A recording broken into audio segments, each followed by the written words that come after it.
wali syarat nyifati Allah yang permanen.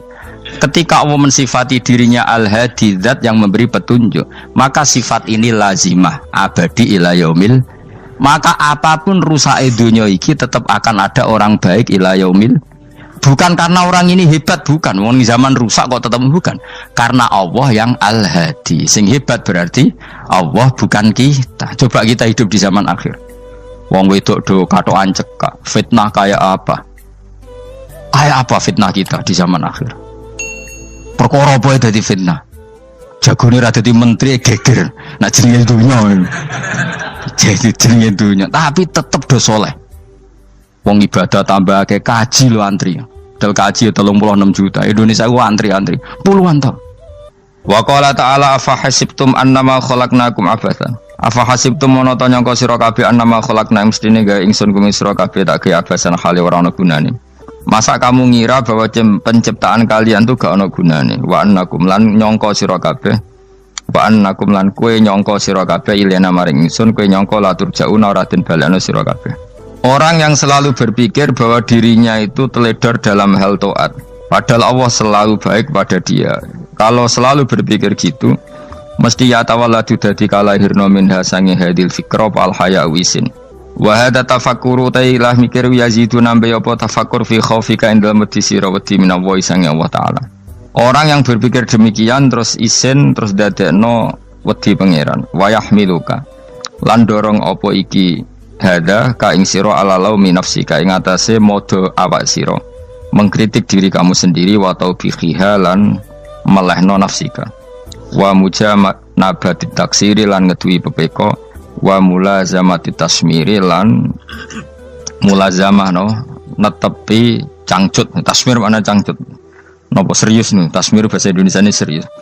Kalau orang tahu dirinya gegabah pepeko dalam ibadah kemudian tahu itu disalahkan Allah, pasti dia akan menjauhi taksir itu, sembrono itu, dan selalu serius melakukan ibadah. Mun kula terangno nggih masalah mulai fikrotun fi wa'dillahi ta'ala. Terus kita tahu di Quran di hadis itu ada janji Allah, kemudian ada ancaman Allah. Terus yang dijanjikan tentu para wali. Wali wong apik kowe wali, sanggepe wali. Wali amatir wali pokoknya wali. Terus perilaku sing ora disenengi Allah. Kalau beri contoh guys, sing aman, maksudnya aman itu ada di beberapa kitab. Misalnya Fathul Mu'in. Fathul Mu'in itu kitab yang dipakai semua pesantren, kitab fikih. Itu kalau ngeritik kamu kalau mau sholat iku kudu ana melayune. Mane kula nu sering gawe syariat teng santri kula, pokoke nek jamaah mbok pira kadare iku ana melayune. Guling-gilingan nak kowe iku serius. Kan yo ora lucu misalnya dipanggil kiaimu terus mlaku sewanten kan koyo wong ora peduli no. Nah, dawemu itu sederhana oleh contoh. Karena Allah itu mengkritik orang munafik yang kalau berangkat ke sholat itu malas-malesan. Artinya fal kasal iku min sifatil munafikin. Malas-malesan adalah sifatnya orang munafik. Jadi kena ape sholat terus sampai angop terus rokoknya tindak nose sewantes. Nah, itu rontok. Rontok PKI, rontok munafik kenapa? Wah rontok. Mergo sifat itu sifatnya yang nopo munafik. Wa idza qamu ila sholati qamu kusala. Kalau mereka berangkat ke sholat itu secara malas-malesan. Nah, kebalikannya orang baik itu wasari'u ila maghfirati rabbikum. Kalau ada sesuatu yang potensi menjadikan maghfirahnya Allah itu kesusu cepet-cepetan. Ngan rata-rata kiai nak melaku iku banter. Guling-gilingan nak menuju barang apik iku ketok serius. Nah kiai kok mlakune lon-lon kemungkinan nek ra di dhuwit ya ketuan. Ora pati iso ngaji jare sing anteng-anteng kuwi ana makonane, paham no? Sekali-kali nek ngaji pas marung ana tat ngaji mlayu nganti nabrak-nabrak wong. Iku insyaallah luwih keren apa? Tapi yo ngawur nganti nabrak-nabrak. Kalau cerita dadi mulane kadang wong khusuk ora wali, Mas. Kowe nu angel dadi wali. Mergo nek ampe ngaji ku angop niku ora wali-wali. Mulane iki mareni terakhir iki mareni ya. Jadi tumaknina itu ada batasnya, enggak boleh tumaknina fil khairi. Kalau kebaikan kudu wasa ri'wana kesusun. Sebagian ayat kebaikan diredaksen Allah fafirru ila wa firru ku melayu. Jadi kan ape ngaji kok lon-lon pe jamaah gak seru, kudu napa? Melayu. Ono melayune, ono unsur cepet-cepet. Lan kadang wong anteng ra dadi wali-wali mereka kenemenen. Paham ya? Ini peringatan ke wong Solo mbek Jogja nih. Nah bab iki ape wong Madura.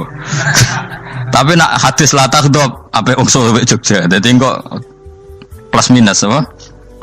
Madura soleh lah kandhani la takhdhab paling abot. Aja gampang muring-muring. Paling abot. Lan kula di santri Madura kathah. Tak kandhani pantangane hadisnya Madura la takhdhab. Mergo Madura paling susah nak disuruh menahan muring-muring. Nah wong Solo Jogja nak kon kesusu ra gelem. Ngalon-alon waton kelakon Muhammadan. Saiki jog ngaji dirubah no. Sing wong Jogja koyo Ruhin barang Melayu. Sing wong Madura. Ora napa? Ora emosi. Jadi ya enggak apa-apa, memang kita tidak pernah sempurna. Aku wong Pantura, radi seneng misah wong Pantura niku. Mergo belah no. Tapi ini penting kula aturno. Makanya ndak ada ibadah yang Nabi itu tidak kesusu. Bahkan saking kesusunya Nabi itu pernah ada kejadian dan ini nggak bisa ditiru secara fikih. Saya ulang lagi ini nggak bisa ditiru secara fikih. Ada air itu kira-kira ya hanya sekitar 100 meter. Tapi saya ulang lagi ini nggak bisa ditiru secara fikih. Nabi itu tidak wudu, tapi tayamum yang dekat sama debu di dekat kamarnya Nabi. Itu riwayat yang memang nggak bisa ditiru tapi harus dibenarkan. Ketika Nabi ditanya, kenapa engkau tidak menuju air itu? Jadi, saya tidak yakin sampai air itu. Padahal saya kesusu nang suci. Jadi saking inginnya Nabi nang suci itu sudah yang dekat tayamum saya tayamum. Tapi saya ulang lagi ini nggak bisa ditiru secara fikih. Karena kamu tidak akan hadir kayak Nabi. Makanya ini tak peringatkan kamu kan tidak akan hadir. Meniru aku kira iso, meniru Nabi itu baru iso. Iso Gus nak nyuruh jajal maca kitab koyo aku nak melengkar kabeh. Jadi Nabi pernah ngalamin itu ya. Jadi itu enggak sampai 100 meter ada air. Mungkin enggak sampai 50 meter bahkan. Tapi Nabi itu pas panik. Mungkin saking hadirnya pada Allah ingin posisi suci. Itu tayamum. Ketika ditanya al-amru asra'u min dzalik. Urusan bisa lebih cepat timbang itu. Saya pernah ngalami seperti itu tapi tidak se ekstrim tayamum. Wudu pakai aqua, Jadi saya pernah di mobil, kemudian saya pas usul, mobil tak suruh berhenti terus saya wudu pakai air aqua. Padahal ya dekat masjid ya dekat. Karena kadang tadi kepanikannya orang-orang dekat Allah itu beda. Itu pokoknya butuh melakukan sesuatu yang cepat.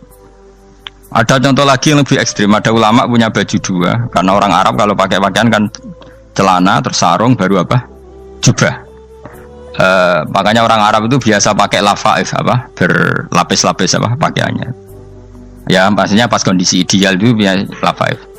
Ya kayak saya misalnya kan nggak pakai kaos karena orang priayi kan mesti pakai kaos baju. Cuma saya nggak pernah pakai jas dianggap nganten malah repot. Kalau disungkan, kalau di jas kuat kan. Gara-gara dianggap kiai roto-roto anak ngaji kan aku jas.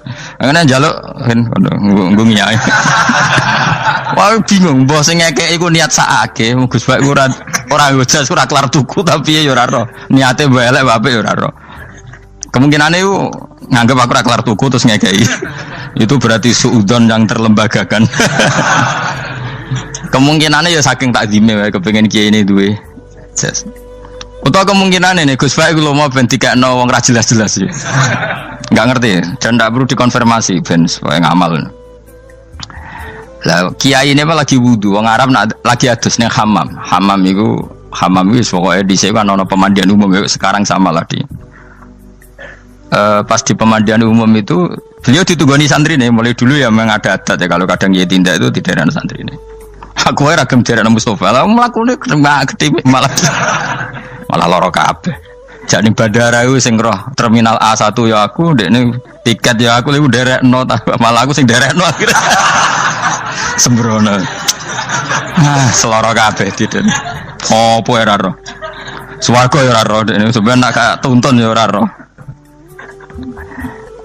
Singkat cerita, si kiai tadi dengar fulan saya minta baju karena yang miskin ini di dalam kamar mandi itu mestinya ya udah. Kiai sudah di kamar mandi, itu bilang ke santrinya, "Cung, baju itu kasihkan satu sama yang minta tadi." Terus kata santrinya, "Ya Syekh, Halla badaan ghusal tambok kamu jangan ke susu. Kamu mandi dulu, engkau mandi dulu baru ngasih. Terus kata beliau, hati saya pas itu ingin ngasih. Setelah mandi saya selesai, mungkin hati saya sudah rubah, tidak ingin apa? Ngasih. Jadi cepat itu imma takut mati sehingga kamu tidak sempat melakukan kebaikan, wa imma takut rubah. Apa? Takut rubah. Kan iso wae pas adus karena mungkin lagi seneng-senenge kena banyu, lumo. Barang 200 medit. Kan yo ora roh. Wah anak pas lomo lakoni wae engko kan iso medit. Atau pas sampai lomo wis mati. Potensi jadi kita ini mengejar waktu mati dan mengejar berubahnya pikiran apa? Berubahnya apa? Pikiran. Pokoknya walhasil dalam semua kebaikan teksnya Quran itu fafirru ilallah, lari. Firor itu maknanya apa? Lari. Nah, itu yang saya minta lah. Jadi apa tradisi tertentu. Tapi memang tradisi tumak nina itu bagus. Saya hormat sama orang Jogja, Solo, Magelang itu hormat. Tradisi tumak nina itu bagus. Tapi kadang kenemen. Karena ada momen di mana kita harus ke susu. Misalnya kebakaran kan ke susu. Kalau takut kebakaran saja kita harus ke susu, apalagi ini kebakaran rokok, spring, itu lari. Ya, jadi ini kita harus fair. Makanya guling-gilingan. Saya tuh kalau manggil santri kok kurang lari itu tak marahin. Bukan karena saya ingin bikin syariat.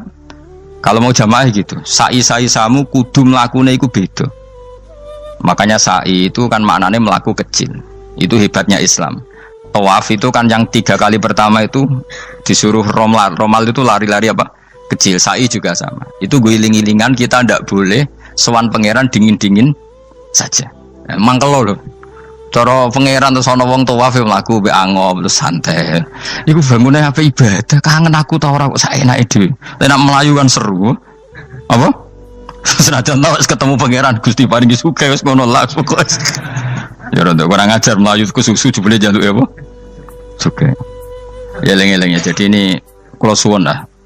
Tapi ora 100 gebut mlaku 120 iku ngawur nek iku. Pokoknya ana kesusune lah. Entah berapa kadarnya itu ana. Mergo istilah pangeran apa wasari'u bergegas lah. Ya apa? Makanya Nabi dulu pinternya gitu. Ada Bani Sulaim, Bani Ghifar itu punya adat tumak nina. Itu sama Nabi dipuji. Adat kamu bagus tumak nina, tapi dikurangi tumak ninahnya kalau dalam kebaikan harus ke susu. Ada daerah yang temperamental. Dikandani Nabi la taghdab. Ya sama seperti di kita kan. Orang Madura di bab musyawarah ahlal khairat mungkin bagus, tapi di la taghdab kurang. Orang Solo, Jogja di tumak nina bagus, tapi di musyawarah kurang. Jadi makanya ini barokahnya ngaji ya dirubah sidik-sidik. Maksudnya yang plus minusnya itu dirubah. Karena saya belum pernah menemukan tag orang baik itu diredaksikan tenang, tapi semuanya redaksinya apa? Wasari'u. Wasari'u itu apa? Bergegaslah. Fafirru, larilah. Jadi fafirru ilallah, maka larilah. Firu itu lari apa berjalan? Lari. Supaya maksudnya lari itu tidak harus lari kayak pembalap itu enggak. Pokoknya ada unsur kesusune gitu. Ada unsur bergegas. Dan karena ada etis memang, misalnya saya sebagai anak dikasih tahu babak atau kangkang Gus ibu sedang gerah. Serono swantai itu kan kayak gak ngergani wong tua. Udono Melayu. Ya di sini ini maka diredaksikan di semua riwayat Nabi itu kalau jalan wa idza masa, Nabi kalau jalan itu fakaan namayan khattu min sobabinir taqo. Semua dibak menerangkan apa Nabi kalau jalan itu seakan-akan turun dari tangga. Maknanya cepet. Fakaan naman khattu min sobabinir taqo. Jadi Nabi kalau jalan itu cepet. Ya dong ini ya. Paham ya? Ngiling-ngilingan. Nah, ciri utama berpikir secara Qur'ani adalah apa? Kamu mencari sifat-sifat wali Allah. Dan ternyata sifat wali-wali Allah itu musyaroah ilal khairat, kalau melakukan kebaikan ke susu. Dan sifat orang munafik itu kalau melakukan kebaikan bermalas-malasan. Wa idza qamu ilas sholati qamu kusala. Sehingga kata Fathul Mu'in, kalau kamu sholat kudu ono kesusune, ono nasate, guling-gilingan kamu biar tidak berkategori munafik. Karena orang munafik kalau wa idza qamu ilas sholati qamu kusala. Kalau sedang mau sholat malas-malasan. Nah intinya gitu, cara jadi mufassir, cara jadi pemikir Quran yang baik apa? Sifatnya orang baik dikumpulkan, kemudian kamu ingin diri itu. Sifatnya orang buruk kamu kumpulkan, kemudian kamu menghindari sifat itu. Misalnya Allah cerita Fir'aun. Fir'aun itu penyakitnya apa? Istagna, merasa kumoluhur, merasa tercukupi semua. Itu sifatnya apa? Fir'aun. Tapi sifatnya orang baik itu ya Yuhannasu antumul fuqara'u ilallah. Sifat orang baik adalah merasa fakir, merasa enggak siapa-siapa di depan Allah Subhanahu wa taala. Sehingga keangkuhan itu sifat Fir'aun, merasa fakir, merasa enggak siapa-siapa adalah sifatnya orang baik. Makanya nadumanya Habib Abdul Haddad masyhur itu. Ana abdun soro fakhri dimna fakri, itu yang sering dinyanyikan dilakukan para wali-wali itu apa? Ana abdun soro fakhri dimna fakri. Jadi ana uta ingsun abdun kawula. Soro ingkang dadi apa fakhri kebanggaan ingsun iku dimna fakri mergo fakir ingsun. Jadi saya ini hambamu ya Allah, yang sebagai kebanggaan saya adalah saya selalu butuh kepada Engkau. Karena ciri utama orang jelek adalah hidup seakan-akan nggak butuh sama campur tangannya Allah Subhanahu wa ta'ala. Kalau saya punya uang pasti senang, punya jabatan pasti senang. Saya jadi menteri mesti beres semua, saya jadi gubernur beres semua. Merasa bisa semua itu min sifati Fir'aun, itu sifatnya Fir'aun. Tapi kalau kamu jadi menteri, jadi gubernur, saya tidak siapa-siapa tanpa pertolongan Allah. Saya kiai pun tidak bisa apa-apa tanpa pertolongan Allah. Saya orang baik pun tidak mesti dijamin baik terus tanpa pertolongan Allah, sehingga selalu la haula wala quwata illa billah. Saya bisa menghindari maksiat ya karena Allah, bisa melakukan taat juga karena Allah. Nah, orang yang seperti ini itu jenenge ana abdun soro fakhri dimna fakri. Saya ini adalah hamba yang menjadi kebanggaanku adalah karena saya selalu fakir, selalu butuh kepada Engkau. Ini penting kalau terangkan, jadi supaya orang terbiasa. Man kalau seneng ngaji ini paling seneng. Kenapa saya ngaji seneng? Karena tadi kebaikannya Allah, nikmatnya Allah saya omongkan, sehingga dengar orang banyak bahwa Allah itu baik, Allah itu zat yang kita tuju, Allahus Somad. Jadi kalau saya jadi wali karena di kamar 40 dino paling terkenal wali, terus wong salam template yo ndongakno, terus untung aku ora untung blas. Lan cara bapak wali be ulama iku mulya ulama, wali iku nak terkenal wali paling banter wong sowan nggo gula, sing untung ndekne. Tapi kalau ulama menerangkan kebaikan, orang dengar semua, akhirnya Islam menjadi siar. Mana bodoh-bodoh tadi wali ulama, ambek wali ku ya dhuwur ulama. Mbok ambek kowe dhuwur kowe mergo ora ono makome itu sih. Terbangem kan cepet koyo kapuk, tapi cebloke tok laut. Wong nek ora di makom iku koyo kapuk. Terbangnya cepet, tapi gak tahu jatuhnya di mana. Dieling-eling ya, dados kula suwun sangat. Selama ini adat kita buruk. Nak nyongko anteng apik juga anteng fil khairat. Ketika kebaikan pun respon kita anteng, tidak boleh. Dalam kebaikan harus musaroah, harus apa? Musaroah. Musaroah itu kesusu. Nah itu makanya filosofinya apa? Kalau tawaf pertama juga kon cepet. Sa'i namanya ya sa'i. Sa'i maknanya apa? Lari-lari kecil. Jadi kalau bahasa Arab itu masya yamsi masyan itu jalan biasa. Kalau sa'a yas'a sa'yan itu jalan agak lari. Makanya darani sa'i. Kau oleh sa'i kok leha-leha ora oleh. Tapi aja terus numpak skuter balapan yo aja. Mulai bingung mbek wong saiki. Wong sepuh numpak skuter pantes. Saiki sing nom-nom lah do numpak skuter. Terus nek sing wengkek pasangan suami istri skuteran pun tuaf. Aku wis kodho malaikat mbarno aja tampa. Mangkel wong. Lagi ini sing hafal Quran ngalim diselipi ya perkara ade kono aku skuter. Aduh maten. Ijek enom nak tuwek tak malu. Ijek enom kan. Iku wajib mbok pasutno kan. Pasute wong fikir mandi yakin. Wah, enak wis yo terlalu senajan to sah yo tapi terlalu. Ijek enom. Padahal kebualah pan sruwet Mas. Iya karepe Arab Saudi ngono diolehno. Cara kula penguasa Arab sing tuwek tok mati tak oleh sing nom-nom tutuki ngono. Tapi yo pancen yo sanak saya sah sekedar sah. Tapi yo terlalu. Mosok sowan pangeran nganggo skuter muter. Aduh. Nah, sembrono. Yo coba lakoni ku awas yo. Kecuali guys tuwek mati wis ngono. Tuwek tok rame mati yo aja. Aneh-aneh. Ya maksudnya kesusu orang ngono iku. Tok budi wae. Wa minha anta tafakkar nggih. Eling-eling nggih pokoke wau nggih napa sifatnya orang baik yang di Quran itu kita pelajari lalu kita tiru. Misalnya sifatnya orang baik termasuk apa itu ala inna auliya Allahi la khaufun alaihim wa lahum Tidak pernah punya rasa takut, rasa gelisah itu harus kita tiru. Karena kalau kita punya rasa gelisah itu biasanya lama-lama agak ridho, bek kodok, kodar. Itu kudu ceria. Lu kalau sebagai manusia sering susah, tapi saya paksa, susah itu saya hilangkan. Karena kalau saya rasakan susah terus, lama-lama saya agak ridho, bek kodok, kodar. Makanya saya paksa, seneng tak paksa. Sesuai kulino. Nganti kalau saat ini kira iso susah. Di murid kira jelas sudah iso susah. Sangking apa? Nah kiai kan susah. Aku di murid wakil, gus tua pikir tak air serah jelas. Goblok cara aku kiai. Ora usah ngono. Zaman akhir ono wong ngaji go kitab ku hebat. Ono ngrungokno ngaji ku hebat. Ono ora paham tekone majelis ku hebat. Lah nek paham teko kan wajar, kira paham kok teko kan luar biasa.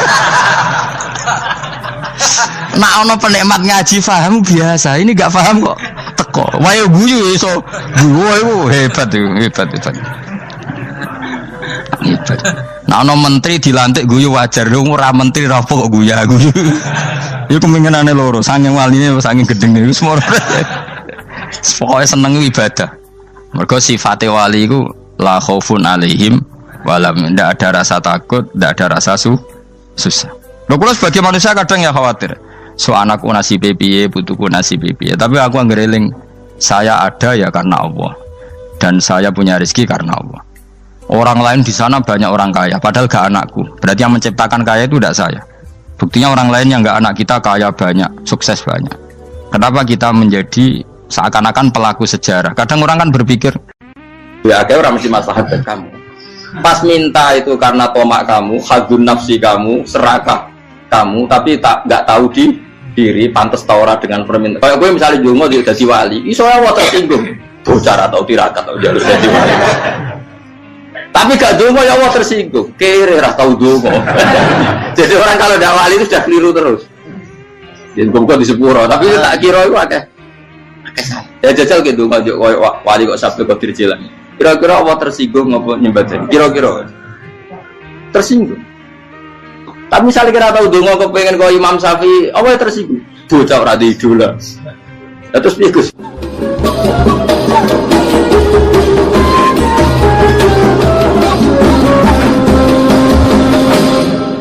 Artinya gini loh, ketika manusia mengatakan mampu, itu ada sekian hal yang manusia itu tidak ikut melakukannya, tidak ikut menciptakannya. Misalnya kue nyupir, supirana enak, punya pengalaman, tidak kecelakaan karena apa? Nyupir kue enak, mobilku normal, mobilmu normal lah, atau wabrak mobil yang mabuk, gak. Nah di sini ini manusia dituntut, diingatkan terus, kamu itu butuh Allah, rahmat Allah itu yang melindungi kamu, bukan keahlian kamu, bukan kecakapan, karena tanpa itu semua tidak bisa, semuanya Allah. Ya, tapi manusia tadi gara-gara misalnya tadi mobilnya normal, dia punya keahlian nyupir, terus mengklaim kalau keselamatan dia itu karena hati-hatinya dia, karena mobilnya normal. Padahal ada sekian catatan yang menjadikan dia selamat dan semuanya itu kudrahnya Allah Subhanahu wa Ta'ala. Misalnya gak ditabrak wong mabuk, gak ono gempa, gak ono bumi merekah. Misalnya kita pintar nyupir lah terus bumi memang terus kita templung nggak apa-apa. Kemudian daerah-daerah kayak ya rasa tak sebut nomor itu. Kira tahu muka siapa ya, bener mari tak sebut nomor yang ngeri. Intinya Indonesia ora aman, tapi kita tenang aja satunya ora aman kabeh, ora sing aman. Ora usah kuwatir likuifaksi, ora usah kuwatir meteor jatuh, kabeh ya potensi napa? Potensi semua. Sehingga ini sedikit saya ijazahkan. Suatu saat kata Rasulullah, saya yang Mu'ad melihat kamu hanya sejengkal di depan para ulama ketika nanti di akhirat. Terus Mu'ad tanya, Rasulullah tanya, kenapa kamu hanya satu jengkal dengan derajatnya para ulama ketika sowan Allah? Terus jawabnya Mu'ad, kamu punya amal apa? Terus jawabnya Mu'ad, ya Rasulullah, saya tidak pernah melangkahkan satu kaki, kecuali saya tidak pernah yakin apa bisa melangkahkan kaki yang satunya. Dan saya tidak pernah mengunyah satu makanan, kecuali saya juga tidak pernah yakin apa bisa menelannya. Dan saya tidak pernah bernafas satu nafas kecuali saya tidak yakin apa bisa nafas berikutnya. Saking dia tergantung ta'aluk semuanya sama kudrahnya Allah Subhanahu wa Ta'ala. Kalau kita ini kan sok. Kalau makanan sudah di depannya kayak pasti bisa makan. Kalau dia sudah sehat jalan seakan-akan pasti bisa meneruskan. Padahal 0, sekian detik gue melaku dihantam mobil ya selesai. Misalnya stroke ya selesai, tidak bisa jalan.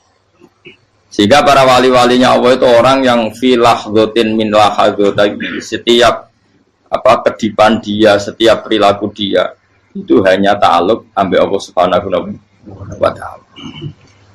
Itu yang disebut ya ayyuhan nasu antumul fuqara'u ila.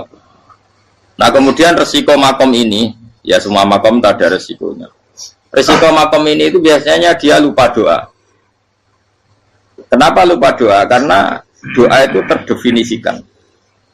Tak wari ilmu hakikat, serumokno, serap paham lah, tak ulang no.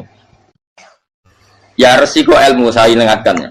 Ilmu itu kan ada dua. Ada ilmu yang karena didefinisikan, dan itu akhirnya menjadi masalah. Sebenarnya ilmu itu tidak perlu definisi. Kedua, ilmu yang kita rasakan. Misalnya gini, kalau sama saya tanya, kamu pernah nggak minta jadi punya uang banyak? Nggak bertanya, pernah nggak minta? Terus artinya minta itu apa?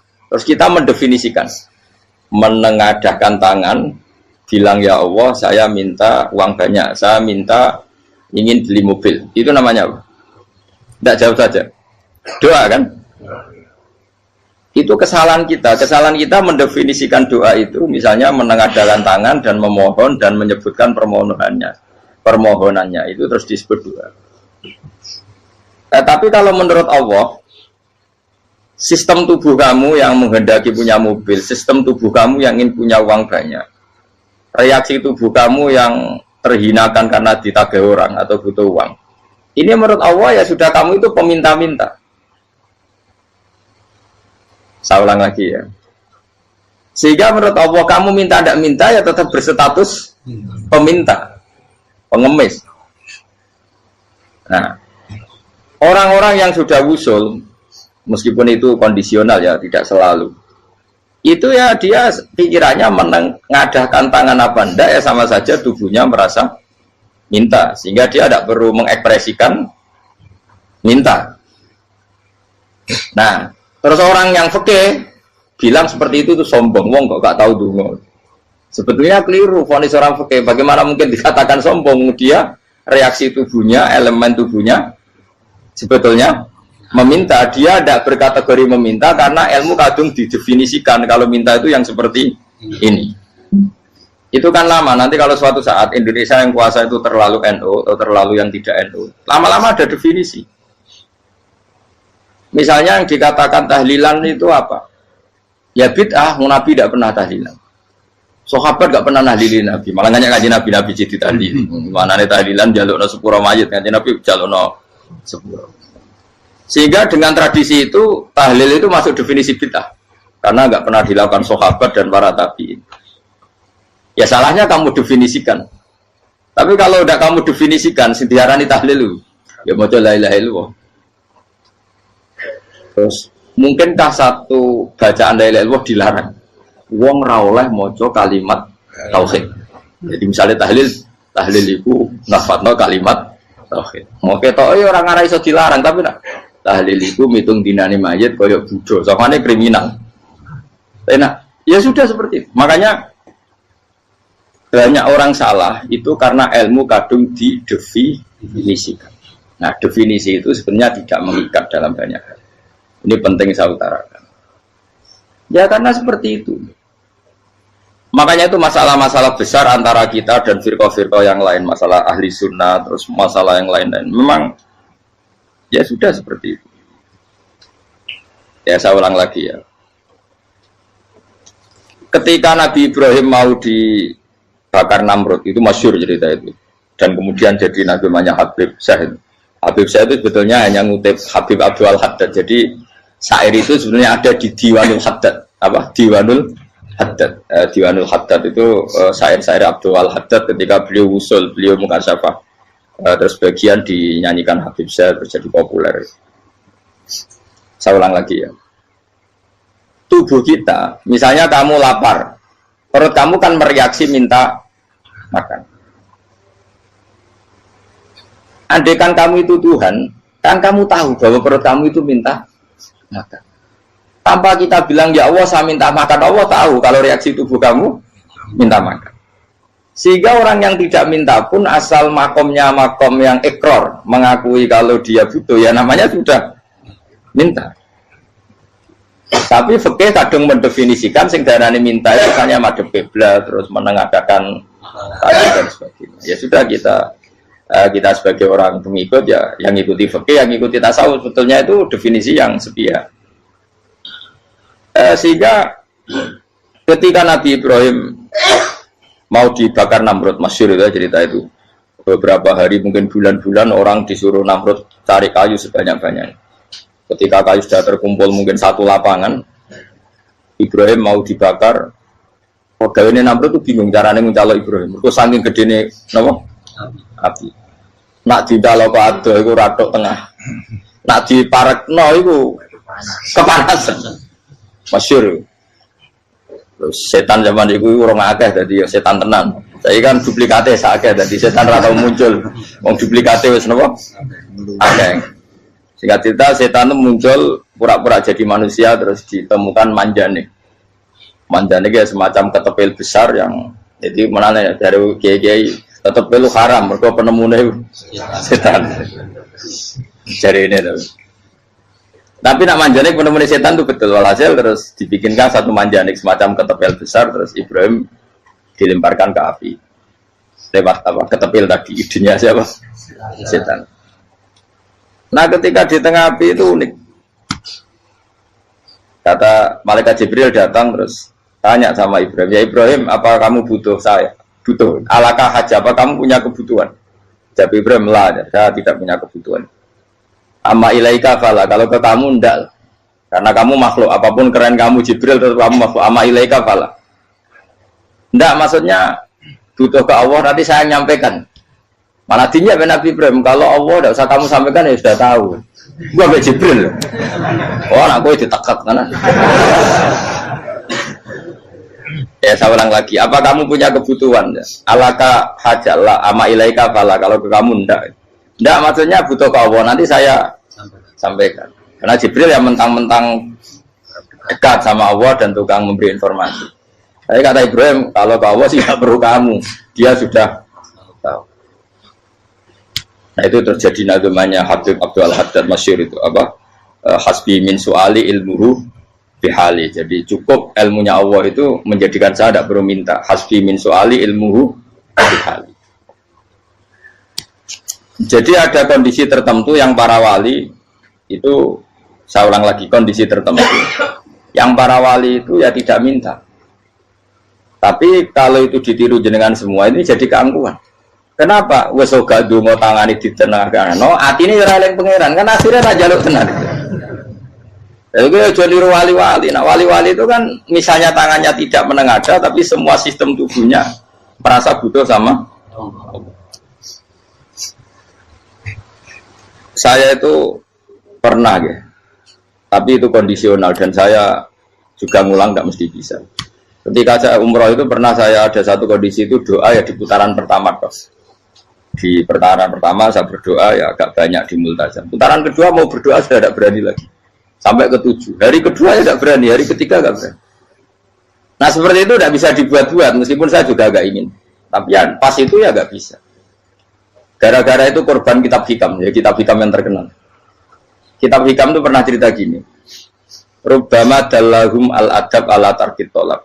Terus di antara makalahnya itu wa inna ma yunabbahu man yajuzu alaihil ikhfal. Tapi kamu jangan niru dosa kan.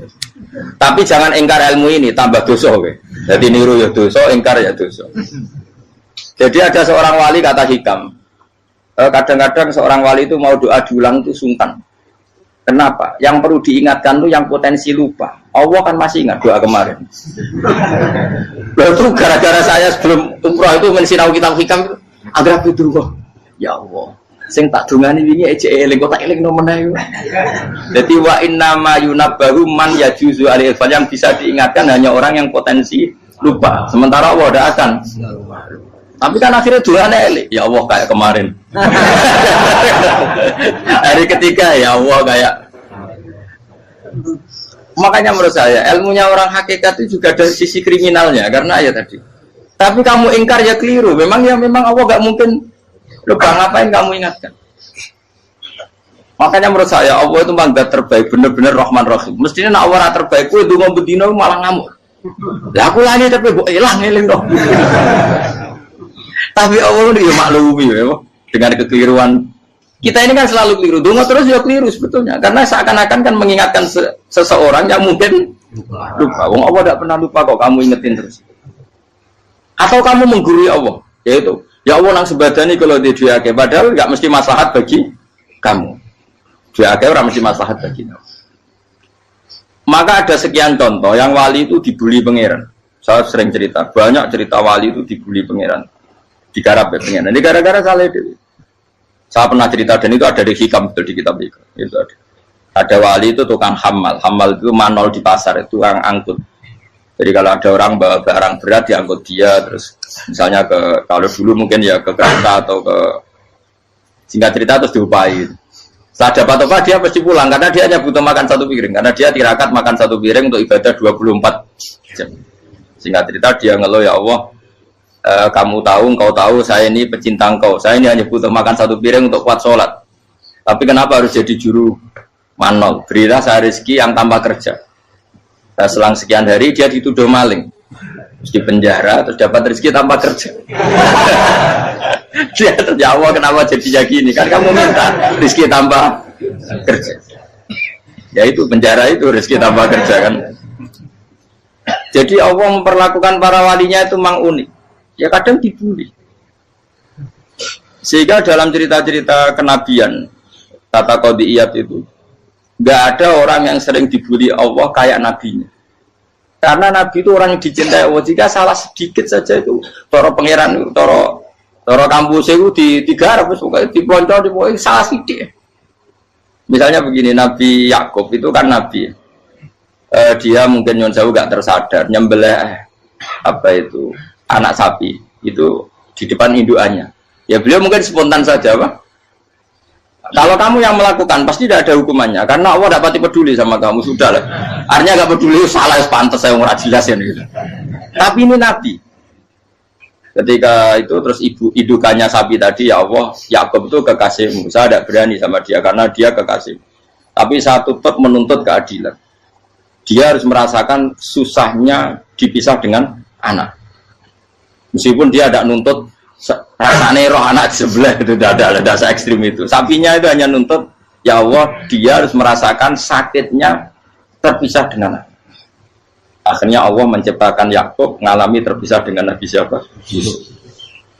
Itu kalau kata qadiyat, itu kalau yang melakukan tidak Nabi pasti nggak dibully Allah, dibiarin. Karena Nabi ini yang melakukan. Nah. Terus ini Nabi Yusuf lagi, malah rasa daftar wali berat. Nabi Yusuf itu di penjara itu karena terdolimi apa karena memang dia salah? Terdolimi. Dan Nabi Yusuf itu Nabi. Nabi Yusuf itu Nabi betul memang benar-benar. Meskipun ganteng dia Nabi.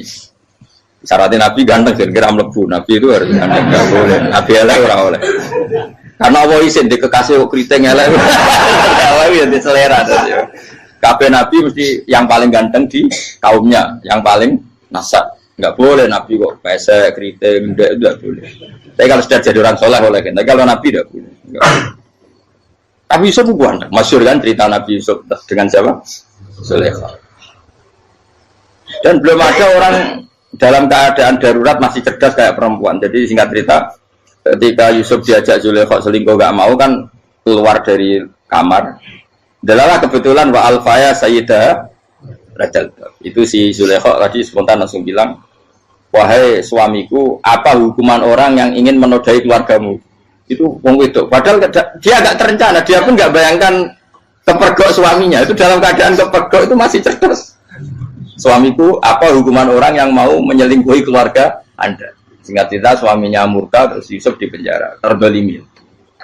Ketika di penjara, kemudian Yusuf punya keahlian mentakwil apa? Mimpi. Kan tadi suaminya Zulaikha itu tidak sampai raja ya, kira-kira PM atau menteri. Raja itu punya mimpi yang bisa nakwil itu hanya Yusuf. Singkat cerita terus utusan raja datang ke Yusuf dan takwilan Yusuf terbukti benar. Tapi Yusuf ini seorang nabi, saya ulang lagi Yusuf seorang nabi dia tapi ya manusia. Bilang gini ke utusannya, coba bilangkan ke raja kamu di penjara ini ada orang yang di penjara secara terzalimi yaitu saya. Tolong laporkan ke majikan. Itu Allah tersinggungnya itu bukan main. Nabi kok lapor makhluk. Itu tersinggung. Nah, kowe kan gak piye-piye. Kowe ngajono proposal ya ora piye-piye. Wis pokoke Allah kowe wis ra piye-piye. Wong sampean swargane ya ora langsung wae ngono. Pokoke kira-kira kan sudah tidak perlu ditegur. Makanya fa'an sahu syaitanu dzikra rabbi fala bitha fi sijni bid'asi. Maka Allah mentakdirkan utusan raja tadi itu lupa melaporkan peristiwa Yusuf ke raja tadi, sehingga raja gak pernah dengar kalau ada orang di penjara karena karena Allah tersinggung. Wong kowe ku nabi kok lapore ambek penguasa. Ngono tok iku wis Allah tersinggung. Karena dia nabi, gak boleh nabi lapor makhluk. Jadi Allah itu dengan nabi itu sangat-sangat sensitif. Sangat-sangat sensitif. Ya begitu. Terus kita yang terkenal, meskipun ini nggak ada di Quran, Nabi Musa. Nabi Musa itu pernah sakit gigi karena dia mentang-mentang kalimullah, orang yang sering komunikasi dengan Allah, minta ya Allah, tolong tunjukkan obat gigi saya itu apa. Singkat ini sama Allah dikasih tahu, kamu ngunyah suket ini, gitu. rumput ini kamu kunyah nanti pasti sembuh. Karena resepnya dari Allah ya pasti mujarab, kan nggak kok dokter. Singkat ini dikunyah terus sembuh. Suatu saat dia sakit gigi lagi, nggak konsultasi lagi karena masih punya resep tadi kopian apa resep. Dia datang nyari suket yang sama dikunyah tambah sakit. Tanya sama Allah, ya Allah ini kan resepnya yang sama, kenapa tambah sakit? Kata Allah, kamu itu kekasihku. Orang nak sing ngobati ku aku ra suket sembrono. Semenjak itu Nabi Musa tidak pernah resep lagi sudah. Andaikan tuh kamu, pasti Allah juga nggak tersinggung. Makanya kata Qadiyat, kenapa para nabi sering ditegur itu bukan karena Allah murka, nabi itu beda. Jadi kesalahan kecil atau apa-apa yang menurut kita ada salah itu untuk nabi salah. Makanya di ahli sunnah ada kaidah apa? Mimba bihasanatil abror sayyi'atul muqarrabin. Pernah dengar kaidah apa? Mimba bihasanatil abror sayyi'atul muqarrabin. Sesuatu kalau dilakukan umumnya orang itu hasanah atau kebaikan, tapi kalau dilakukan para nabi itu salah. Karena apa ya? Saking dekatnya dengan Allah. Saya ulang lagi apa? Mimba bihasanatil abror sayyi'atul muqarrab. Jadi nabi itu beda.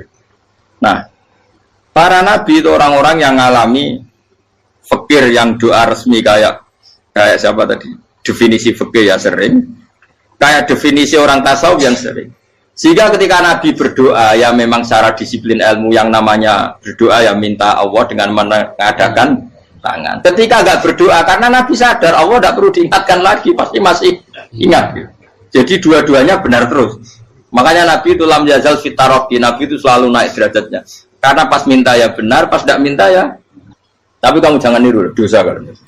Tapi jangan ingkar ilmu ini, tambah dosa. Jadi niru ya dosa, ingkar ya dosa.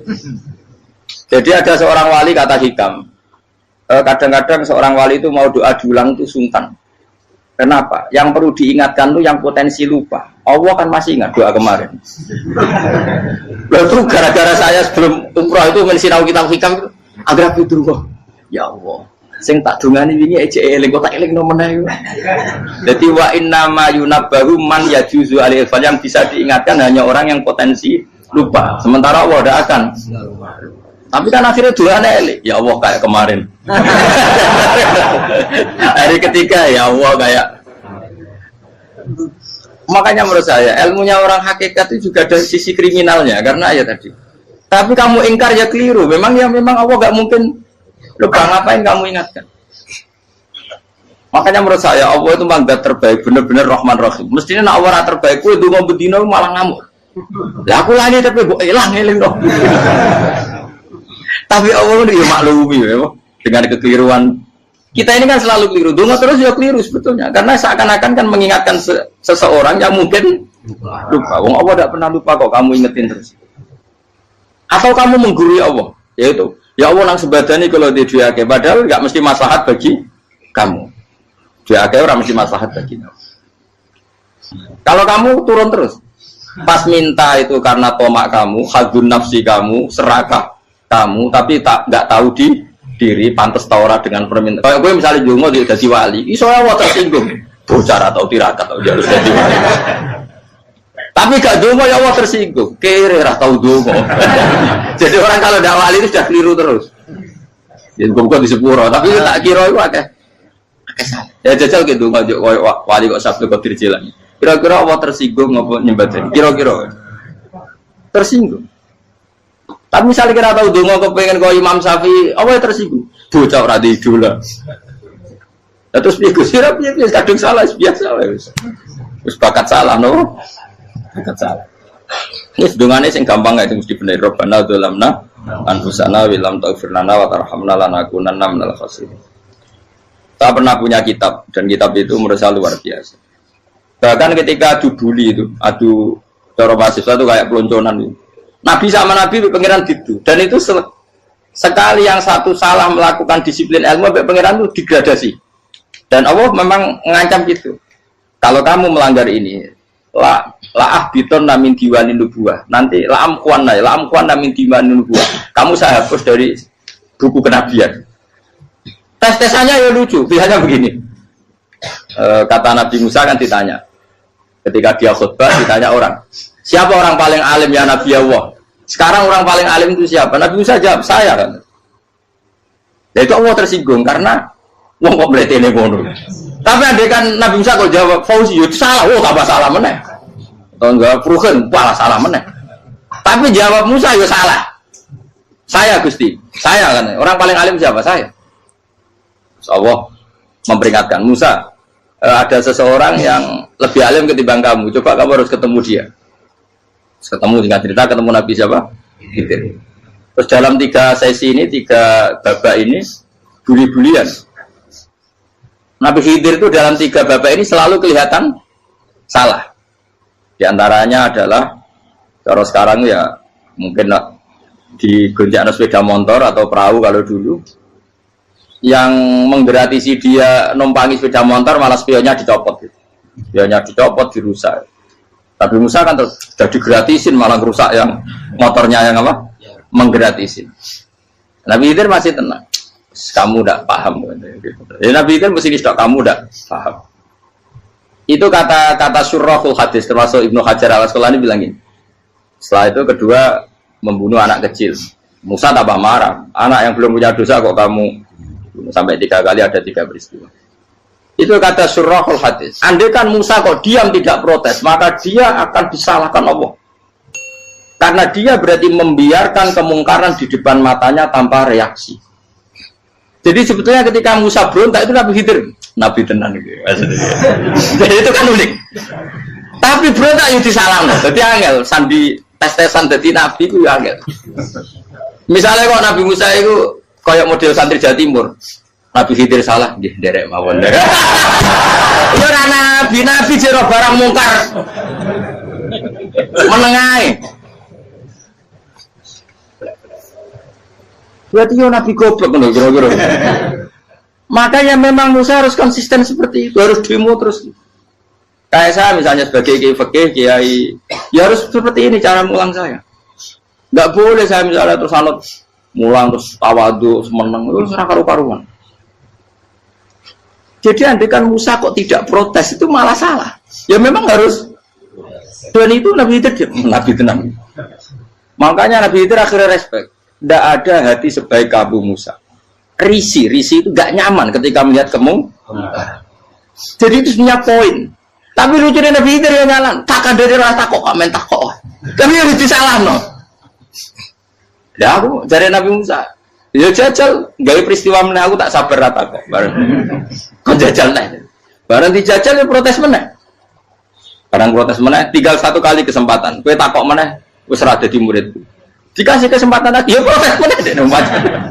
Tapi itu justru itu menjadi kelebihannya Nabi Musa karena syarat seorang nabi adalah al-musara'ah ila inkaril munkar kata Ibnu Hajar Al-Asqalani. Syarat seorang nabi adalah secepat mengingkari sesuatu yang mungkar. Enggak boleh. Ya toh kan misalnya kita jadi murid terus gurumu itu gandeng artis atau gandeng penyanyi dangdut. Nggih nderek mawon. Jadi guru murid dia blok. Tapi kalau loroi guru tersinggung. Ora hikmah iku. Kan bingung no. Di guru ini Pak bingung no. Dale ke di guru jadab dorong jadi muro mo. Gurumu gandeng penyanyi dangdut. Reaksimu piye? Jek tak. Ayo loh, nak elek kan gak iri. Biasanya nak elek itu gak iri. Sekarang Pak. Sing ayu, sing potensi iri. Kira-kira reaksi kamu itu milih derek mawon apa berontak? Gue nak gurumu wong alim mesti nak pasti meneng. Muridku giok, tidak sensitif. Roh barang mungkar dilakukan di depannya kok tidak reaksi, tidak protes, tidak gebet tenang. Tapi lucunya guru mau nak protes, gak luwe akhlak. Guru lagi senengnya kok ora oleh. Nah Nabi itu kan buli-bulian. Jadi Nabi Khidir dengan Nabi Musa itu tepat-tepat. Karena dua orang ini sama-sama kekasih Allah. Itu Nabi Musa justru barokahnya itu dia tidak pernah klasmennya di bawah Nabi Khidir. Semua ulama sepakat klasmennya Musa tetap di atas Nabi Khidir. Sehingga yang berlaku ya tetap ilmunya Nabi Musa bahwa membunuh anak kecil tidak boleh, merusak perahu milik orang lain tidak boleh. Karena Allah tetap lebih respect dengan ilmunya Nabi Musa. Nabi Khidir tetap ilmunya nggak dipakai, meskipun dia disebut hakikat. Karena ilmunya Nabi Khidir ngani ngoyo, wong ape mutusno ngenteni nginceng loh mahfud. Lah sing iso iku sapa? Barang ra mungkin kok. Mulane Nabi Khidir terakhir menutup kalimatnya wa ma fa'altuhu an amri. Dzalika ta'wilu ma lam tasdi alaihi sob. Aku dhewe nglakoni ini ya ora roh, wis ditakdir nglakoni ngene wae. Dadi Nabi Khidir ya ora paham. Jadi wa ma fa'altu an amri itu akhir kira-kira artinya saya sendiri tidak melakukan ini karena inspirasi saya sendiri atau keputusan saya sendiri. Tahu-tahu saya ditakdir melakukan. Karena pas itu Nabi Khidir disetting semuanya dengan ilmu hakikat, yaitu bayi tadi memang kutiba kafiron. Kutiba kenapa? Kafiron. Memang dia nanti kalau umur nganti tua ditakdir mati kafir. Daripada mati kafir nanti, ya sudah mati sekarang. Tapi nggak mungkin kan ada syariat daripada soben beling pateni kecil. Orang syariat tetap ikut Nabi Musa. Makanya kata Ibnu Hajar Al-Asqalani itu uniknya Allah sama para wali-walinya. Waliku klirullah itu tuh disenangi pengen. Terus pengenan nabi ini yo kecil-kecil kan yo panjang wong. Terus keempat kan. Tadi kan saya punya contoh 3, ini contoh keempat, ini terakhir. Agian kok ilmu merah cukup tetap malah bingung enggak. Nabi itu minggat itu boleh enggak? Tanpa pamit, minggat itu pergi enggak pamit itu boleh enggak? Enggak boleh. Rasulullah meskipun kayak apa disakiti di Mekah itu enggak pernah minggat, enggak pernah hijrah. Saya ulang lagi, karena butuh izin. Tapi Allah pernah punya kekasih, yaitu Nabi Yunus. Nabi siapa? Yunus. Itu Quran meredaksikan ya abako. Abako itu terjemahnya apa? Minggat. Kalau pergi itu dahaba. Tapi ini Allah meredaksikan itu abako. Abako itu ya minggat. Nabi Yunus itu dakwah di daerah Nainua. Nainua itu ya Babylon sana. Kampungnya namanya Nainua. Ya daerah Babylon. Babylon itu kalau di geografis modern ikut Irak. Ikut mana? Irak. Jadi Kufa, Basra, Babylon. Terus siapa itu yang ngalahkan pasukan Yahudi dulu itu Buktanasor, Hebuket, Nazir itu ikut mana? Babylon, apa? Babylon. Bama unzila alal malaka ini di Babila Harutama. Makanya kalau ulama-ulama melihat Irak kacau sampai sekarang itu tidak kaget. Irak itu ardun mal'unah kalau di kitab-kitab. Bumi yang memang sudah terlaknati mulai dulu. Sehingga ketika ada kasus Saddam Hussein sekarang itu ulama tidak kaget. Zaman Rasulullah Sugeng itu Irak itu termasuk sudah bumi yang guna keazalah. Jadi di sana pasti banyak fitnah. Fitnah pertama yang dicatat sejarah adalah Mautul Husain, apa? Kabudutnya Said siapa? Husain di Karbala. Era Imam Syafi'i adalah zaman mifnah, ulama dibantai karena dipaksa mengatakan Quran apa? Makhluk. Terus konflik-konflik sampai era Saddam Hussein terus era sekarang jadi. Lah kita ini ulama sebenarnya tahu tarikh itu. Tapi di era modern kan dianalisis karena campur tangan ini itu ya sudah lah. Sebab goblok pun daripada ngebantah-bantahan malah rakam. Ibu goblok, ibu pintar. Nah, sekarang kan analisisnya kan, wah ini ada campur tangan pihak ketiga diciptakan nih saunu ini. Ya kalau intelijen harus ngomong seperti itu. Kalau kita seperti ulama memang dari dulu dicap Nabi hunalika az-zalazil wal fitan. Saya teruskan. Nabi Yunus itu dakwai kaumnya itu lama sekali dan tidak iman. Nah semua nabi kalau kaumnya tidak iman itu diberi hak Allah ngancam akan adanya adab apa? Ngancam akan adanya adab. Nabi Yunus ngomong gitu terusin. Nanti kalau kamu udah iman, lu pasti kena azab. Anggap saja dia ngancam gitu sudah berbulan-bulan. Singkat cerita, azab baru tinggal 3 hari lagi. Ayo nang iman, tinggal 3 hari lagi. Ya kira-kira dia ngomong misalnya Ahad, berarti Ahad, Senin, Selasa. Atau kamu milih Selasa, ya Rabu, Kamis. Singkat cerita Ahad itu dia gak kuat. Wah, semuanya kurang telung dino kaumku tetap orang iman. Mangkel asal, minggat deh. Minggat itu jadi minggat kan nggak punya tujuan, so asal pergi jauh saja. Ada perahu, sekenanya dia naik saja. Namanya minggat nih. Kalau bawa bekal terencana, bawa visa, paspor kan plesir namanya. Jadi minggat itu ya enggak, ya sekenanya nggak persiapan. Singkat cerita sampai ikut perahu nelayan tadi, terus zaman itu ya ada mitos kalau ada gelombang yang nggak wajar pasti ada orang minggat. Terus ditanya siapa yang minggat, Nabi Yunus kan orangnya jujur, saya katanya. Ya sudah, yang minggat harus dicemplung kau. Ya, terus ada yang agak baik, ya jangan gitulah. Ini kan kita semua butuh selamat. Dudi dulu. Terus Dudi satu lagi ketemu Yunus. Coba mungkin salah udahnya Dudi lagi ketemu sampai 3 kali ketemu Yunus. Makanya fasahama fakana minal mudkhadin, diuji dia kalah kemudian tenggelam. Fal taqamahul khutu wa huwa mulim. Terus dia diuntal, ditelan oleh ikan nun. Di situ ikan nun digambarkan saking besarnya itu. Nah ini uniknya Allah sama kekasihnya. Sudah Allah menyalahkan tapi unik. Ikan ini kan itu sama Allah dikasih instruksi. Kamu nggak boleh makan dia. Dia kekasih saya. Terus ketika di tengah di perut apa? Ikan. Dia kegelapan. Terus Nabi Yunus cita-citanya satu, ya Allah. Kalau saya sumpah ini saya tidak bisa baca tasbih. Karena sama Allah disulap perut ikan itu jadi masjid. Jadi dia di dalam perut ikannya santai saja tetap wiridan. Santai. Fana ada fi dzulumati alla ilaha illa anta subhanak inni kuntu minadz zalimin. Dia santai aja wiridan karena perut ikan bagi dia adalah masjid. Ya dia disalahkan Allah karena abako tadi minggat hijrah tanpa pamit. Tapi juga dibela-belain Allah, ikan tadi tidak boleh nelan. Ini perlakuan Allah sama orang yang bikin. Tapi karena dia Nabi, uniknya apa? Dino Ahad itu kaumnya do nginceng omah Nabi Yunus. Rame-rame nginceng. Lucunya cara nginceng gini. Nak Yunus ning omah berarti bodoh nih. Wong omah ana ada kok dene tengok. Buaran dinceng Nabi Yunus itu enggak ada. Oh tenan ana ada. Mulane wonge rawani ning omah. Itu uniknya pangeran. Jadi mau dekne ra minggat ya salah. Mau dekne ora minggat berarti kaumnya jare ana ada kon gempa bumi liku faksi kok dekne ning omah. Lah nek ana tenan ra mlayu. Nyatane gak mlayu. Jadi mbak Allah didesain minggat. Tapi nak minggat jadi salah, Nabi ora pamit. Makanya masyhur, saya itu punya kitab karangannya Habib Alim Alamah, babanya Habib Anis, Habib Ali bin Husain yang ngarang apa? Ali bin Muhammad bin Husain karang yang disebut duror itu. Itu diantara doanya gini. Tapi jangan gitu loh, biar awal gimana. Aku rawani niru, cuma saya hafal secara ilmu, tapi saya tidak berani. Waj'al sayyiati man ahbabta. Ya Allah, jadikan kesalahan saya itu kesalahan orang yang kau cintai.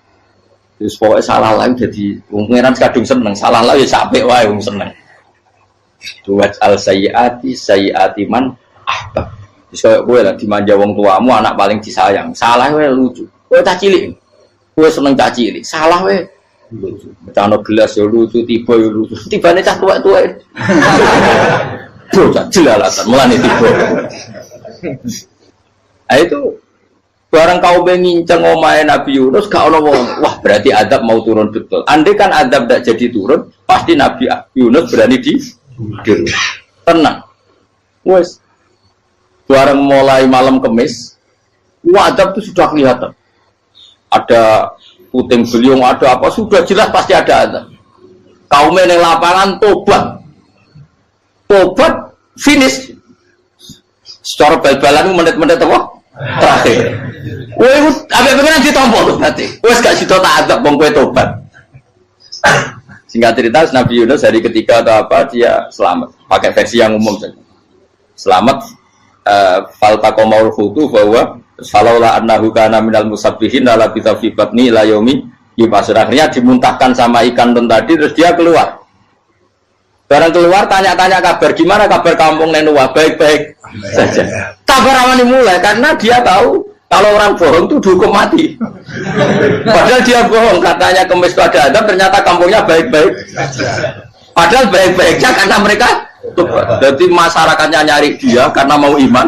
Si nabinya agak berani pulang karena nanti dihukum mati. Nah, itu pangeran nabi kekasih itu dia. Pangeran ya bully. Oh itu beda-bedaan. Wong kekasih pangeran. Aku ora ngerti pitol atau diadab. Jadi pangeran kekasih itu beda. Orang koyo. Akhirnya biar seramane mulai. Wah nak mulai aku disiksa. Perkara nih kalau pembohong itu dihukum mati. Masyarakat yang golek tenan. Mergo nalem kemis ku ono adab tenan. Wates do tobat. Disebut falau laka nasqaryatun amanat fanafa'aha imanuha illa qauma Yunus lamma amanu kasyafna anhum adzabal khizyi fil hayatid dunya. Enggak ada kampung yang saya adab kecuali kasil tak adab, kecuali kaum Nabi Yunus. Aku semeh ngagap lho, pas menit terakhir peta adab tobat. Akhirnya sido aja pangeran. Iku kaum Nabi sinten? Iku yo barokah minggate Nabi Yunus. Lah iku nabi. Wong kliru kok barokah. Iku nabi. Umpama Nabi Yunus ora minggat, kaume berpikir Yunus bohong. Wong ape ana adab kok tengok-tengok. Nengom. Tapi pas minggat tenan yo disalahno pangeran, minggat kok gak paham. Hikmat. Amalane kira usah protes. Wali itu beda, kekasih pangeran itu sama dengan sing dialami Rasulullah Sallallahu Alaihi Wasallam ning Sulhul Hudaybiyah. Semua perjanjian itu salah secara hukum fikih, bukan salah lagi, sangat salah cara ukuran fikih. Sehingga semua sahabat itu protes kecuali Abu Bakar As-Siddiq. Cuma semuanya ngomong Umar, tapi semua sahabat akhirnya ya. Mencoba di antara perjanjian gini. Pertama kan enggak, biar sampean enggak terlalu jadi teroris, enggak terlalu jadi ekstremis. Memang ya usah jadi teroris, ya usah terlalu jadi teroris. Semua itu mungkin, Kang. Ning dunia semuanya mungkin. Singkat cerita Nabi itu sudah di Hudaybiyah. Hudaybiyah dengan Mekah kan tinggal sekitar paling 40 kilo. Saya pernah itikaf di masjid yang pernah dipakai Hudaybiyah. Kan sekarang jadi mikot ya. Termasuk mikot umroh di Mekah kan apa? Hudaybiyah kan mikot di yang terkenal kan apa? Jirona, Tanim, Hudaybiyah. Itu perjanjiannya tuh gini. Perwakilan dari Quraisy namanya Suhail bin Amr. Siapa? Suhail bin Amr. Perjanjiannya gini, Muhammad kamu tidak boleh masuk Mekah. Kamu boleh masuk Mekah itu tahun depan. Padahal Nabi sudah bilang ke para sahabatnya, ayo kita umroh. Dan diberi hak umroh. Tapi setelah sekitar 40 kilo masuk Mekah, dicegat sama orang kafir Quraisy.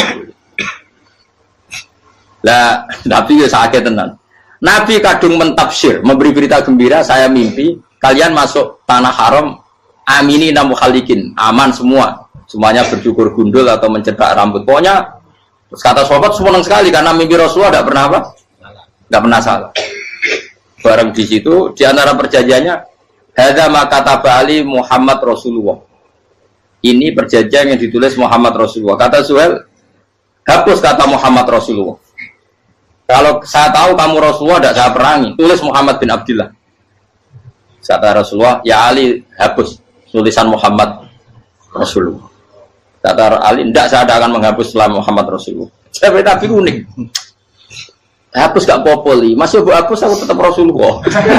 Tulisan lagi. Jadi Nabi ya relax saja. Tapi Ali katanya, fawwama ana bimakhihi abadan. Saya tidak akan menghapus tulisan itu selamanya. Kata Nabi, benar gelem hapus.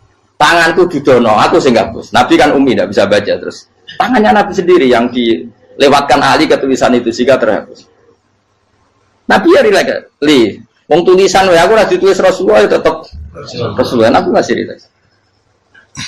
Terus perjanjian kedua, kalau ada orang kafir Quraisy masuk Islam harus dikembalikan karena berarti keluar dari habitat. Tapi kalau sudah Islam kok masuk kafir lagi harus dibiarkan karena berarti kembali ke habitat. Nabi bilang ya nggak masalah. Semua perjanjian itu merugikan Islam. Itu secara fikih pasti salah. Akhirnya Umar itu protesnya keras sekali. Ya Rasulullah, apa engkau masih Nabi? Utakayu sengak. Apa engkau masih Nabi? Dan Nabi saya santai balai ya saya masih Nabi. Tapi kenapa kamu hinakan kita dan memberikan kehormatan pada orang-orang kafir itu? Jawabnya kan Nabi lucu. Ya agama itu kayak pangeran. Masih aku perjanjian yang ngono kok pangeran sing angkat agama iki tenang wae. Kan Nabi itu perjanjian mek manusa gampang. Jadi Nabi itu sange imannya Allah tetap yu'izzu hadzal-din. Allah pasti memuliakan ini agama. Apapun perjanjian yang diciptakan manusia. Makanya bapak saya, Mbah Mun guru saya itu ngaram-ngaram tenan mikir Islam. Islam mbok pikir haram, ono sing duwe. Ben ngono. Dunya rusak kok ben tetep Islam ku mulya. Rasa mbok pikir wis keliru-keliru lah perjanjiane dunya keliru lah. Lho coba Uni Soviet kayak apa hegemoninya? Kayak apa kuatnya Uni Soviet? 100 tahun mengkooptasi Uzbek, Tajikistan dan tapi apa bisa menghilangkan keimannya orang Uzbek Ceknya? Ketika Uni Soviet bubar langsung malah negara-negara itu jadi persemakmuran yang negara apa? Indonesia kayak apa? Dikooptasi PKI, dijajah Londo 350. Mbah Soleh Darat alim itu zaman Londo, buyut-buyutku alim zaman Londo. Iku semondok Mekah ya alim. Zaman PKI ada wong alim. Saiki ayo zaman Islam Nusantara apa ono sing alim koyo. Itu Islam menarik zaman wis di regani negara, zaman rung dinegani negara itu semul. Karena ini agama milik Allah. Punya ketahanan yang luar ya, semuanya dari Nabi tentang kayak perjanjian salah lamar. Tidak apa-apa. Inna wa ta'ala a'azza hadati. Inna wa ta'ala la yudhi'u dinahu wa la yudhi'u. Pokoknya pengiran bakal ngebar agamanya orang masalah perjanjian keliru lah. Perjanjian ketiga itu semuanya merugikan Islam. Tapi apa kata Abu Bakar ketika protes Nabi gak dijawab, datang ke Abu Bakar. Menurut kamu gimana? Jawab Abu Bakar lucu. Makanya ini menunjukkan makanya kenapa ahli sunnah berkeyakinan Abdullah sahabat itu siapa? Abu Bakar. Jawab Abu Bakar. Wes samar, perjanjiannya keliru lah, wes keliru lah. Kayak gremeng-gremeng santai negeri. Tapi la tadkhul bainahu wa baina habib. Kamu jangan masuk wilayah itu hubungannya orang yang terkasih sama kekasihnya. Wes gak masuk akal lah, mending menengah. Ya sehingga ya sudah Allah punya. Ternyata nah perjanjian keempat ini yang agak Nabi hanya minta gini toh. Itu saya turuti semua, tapi saya minta satu hal kata Nabi. Bolehkan diskusi tentang Islam terbuka. Makanya diskusi terbuka itu baru kata Nabi. Jangan larang orang mendiskusikan Islam. Itu dok mintanya. Oke dari Suel, diskusi wae pikirannya Suel kan, diskusi wae. Enggak masuk Islam, diskusi. Jangan larang orang yang membicarakan Islam secara terbuka. Ada kata terbuka dari Suel, oke enggak masalah. Itu toh yang itu pun nggak jelas menguntungkan Islam apa? Enggak. Akhirnya apa yang terjadi? Darun Nadwa, tempat-tempat pertemuan, kalau saat ini gedung parlemen, semuanya itu diskusi. Sajane Muhammad itu sopot, konsep Islam itu, dan semua yang cerdas juga. Sajane ya bener Muhammad. Membawa tuh banyak giok tenan. Wong itu goblok tenan waktu kok di. Terus nak Yahudi. Yahudi ora bener pisan, Nasrani ora bener pangeran atau. Wah, diskusi. Suwe-suwe hasil diskusi sepakat. Rupanya dia tetap bener Muhammad. Tetap bener Muhammad. Akhirnya hasil diskusi itu akhirnya mereka membatalkan perjanjiannya sendiri. Perkara itu baru kayak apa? Malah Nabi ketika balik di Madinah, Umar sempat protes yang dalam. Oke ya Rasulullah, saya terima konsep Anda, tapi saya menyisakan satu pertanyaan. Jadi jenengan itu ana ayat sing nurjukna la tadkhulunal masjidal harama insyaallahu aminina muhallikina ru'usakum. Lah kok nyatane ra sida mlebu Mekah malah kita terusir kembali lagi ke Madinah. Lha iku Nabi agak lucu ngendikan. Mar, ning ayat iku ra gak ana taune. Apa ana ayat iku taun iki sing ngatekno taun iki ra kowe. Dari Nabi yo ora ana taune yo. Ora ana taune kok taun iki dhewe kan kira-kira. Ayat itu kan kalau tahu nih Umarnya sing biar nafsiri tahun ini. Mau suatu saat kamu akan masuk Masjidil Haram. Tapi kan gak orang tahu nih ayat itu. Apa di ayat itu ada tahunnya Umar dan Allah bilang tahun ini ya enggak ya sudah kalau gak ada tahunnya ya, pokoknya mesti kapan-kapan terjadi. Tapi rasa itu. Sugih Rugen kan gak orang tahu nih orang tahu. Mau aku tuh gak ada sugih tapi tampung tahu. Bisa suwi. Nah. Akhirnya apa yang terjadi? Ada diskusi masif di Mekah. Setiap yang cerdas, setiap Nabi tanya, Abu Sufyan siapa? Nabi mau komentar gini, sama siapa teksnya? Misluhu la yajhalul Islam. Kalau Islam sudah didiskusikan, otak secerdas Ikrimah bin Abi Jahal, secerdas pasti tidak bodoh tentang Islam. Maknanya pasti akal yang waras memilih Islam. Wah, akhirnya Islam jadi masif. Ya sudah karena Islam sudah masif, tokoh-tokohnya cenderung Islam, akhirnya perjanjian itu dibatalkan sendiri. Akhirnya waro'aitan nasa yadkhuluna fi dinillahi afwaja. Akhirnya mereka berbondong-bondong masuk. Itu artinya apa? Nabi itu gak perjanjian cara fikih keliru wae, cara fikih cara dzahire keliru wae, tetap barokah karena punya hubungan khusus dengan Allah Subhanahu wa taala. Makanya la tadkhul bainahu wa baina habib. Itu kan kayak ya sudah seperti di pangeran. Makanya Sayyid Ali itu Sohibu Simtidur nak donga di antara doanya waj al sayyiati man ahbabta. Jadikan ya Allah kesalahan saya kesalahan orang yang engkau cinta. Karena ulama nyontono ngene, saiki Nabi Adam ambek iblis itu padha salah itu. Enggak jawab. Padha salah, iblis itu salah bodoni Nabi Adam salah. Dilarang mangan wit khuldi tetep mangan. Mau trimo rayuane sinten? Iblis. Tapi wong piye-piye pangeran ku seneng Nabi Adam. Sediluk diusir bar sumat tabahu rabbuhu fataba alaihi wa bar langsung Adam ora metu kok swarga wis diwarai. Dampe kepengin tak sepuro nggih tak warai dongane. Iblis tak diwarai. Mana kena dongo. Ngomong. Dadi mana ke ya pokoke wong disenengi ku menang kan. Lah kaya aja dongo iku, kowe ora bakat wali biasa wae iki cerita. Ya sudah seperti ya, tapi emang ya sudah seperti itu. Nabi Adam itu orang pati keusir tenan itu fatala ko Adam Robbi kalimatin fatal. Jadi orang terlalu jauh dari surga. Kemana lagi pas pertama medun ke bumi ambek Allah diwarai beberapa kalimat sing dadekno di sepuro Qawat al sayyiati man ahbabta. Jadi penting kalau atur namanya wilayah-wilayah kenabian itu wilayah yang kita tidak pernah tahu detailnya, tapi kita yakin Nabi itu para kekasih Allah. Dan agama Islam itu juga agama paling diridhoi. Maka di zaman apapun, kecewa apapun dengan perjanjian dengan negara maupun dengan dunia, Islam tetap di rumah pangeran. Itu ora usah kuat. Mikir Islam ku keliru. Nangit mayo oleh nak mikir keliru. Agama pangeran kok pikir. Saya masyhur Sayyidina Umar itu kan khalifah paling sukses masalah futuhan. Di masalah apa? Futuhan. Dan Ibnu Umar setiap jalan-jalan itu dibully sama orang-orang. Ya Ibnu Umar, mbok ya kamu itu minta sama bapak kamu supaya dia nyebut penggantinya siapa. Atau bikin suksesi lah. Jangan kok dia khalifah sukses kemudian tidak jelas juntrungannya. Kan dia tetap mati suatu saat. Saking gak kuatnya Abdul bin Umar, dia matur, ya Abah, engkau harus suksesi. Siapa ya pemimpin setelah jenengan?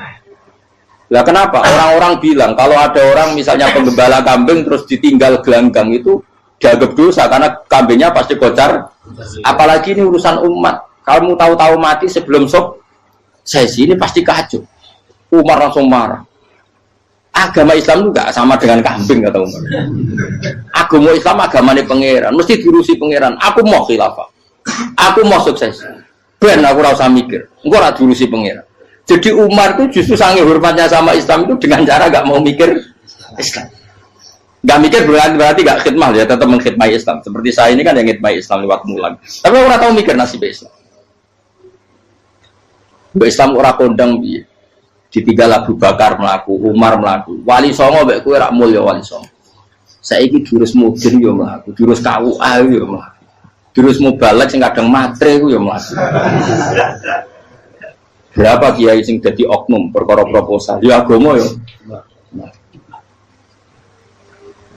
Wong bapak udah kanca kiai ku mudin, anake mondok. Bareng saking suwene dadi mudin, zaman iku mudin urung untuk gaji kono negara. Anake njuk dhuwit muni spontan. Cung ora ono mati kok njuk dhuwit.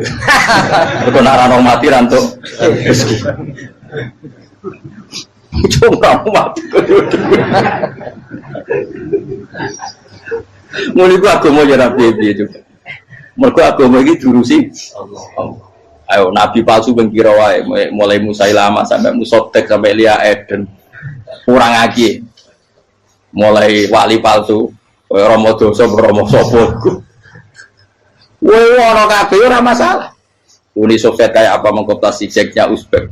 Akhirnya ya kalah Uni Soviet. Saiki Ceknya Uzbek jadi negara nopo? Islam. Kayak apa? Donald Trump, Islamofobia. Tapi sekarang orang Amerika malah berbodong-bodong masuk nopo? Islam kaya. Mbok pikir malah Islam konsepi malah rusak.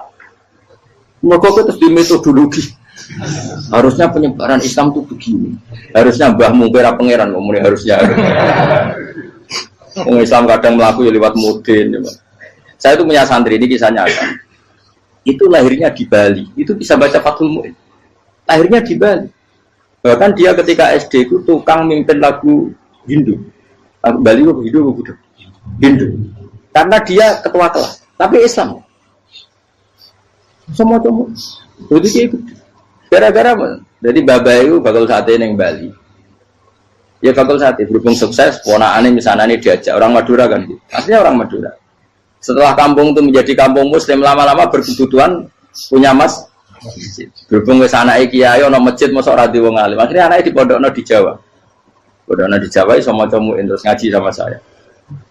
Jadi saya neng Bali ku ana wong ora muin, ya ana santri di Bali maca Fathul Muin. Ning Jawa kadang wong ra iso maca muin. Jadi itu mau bakal sate muter.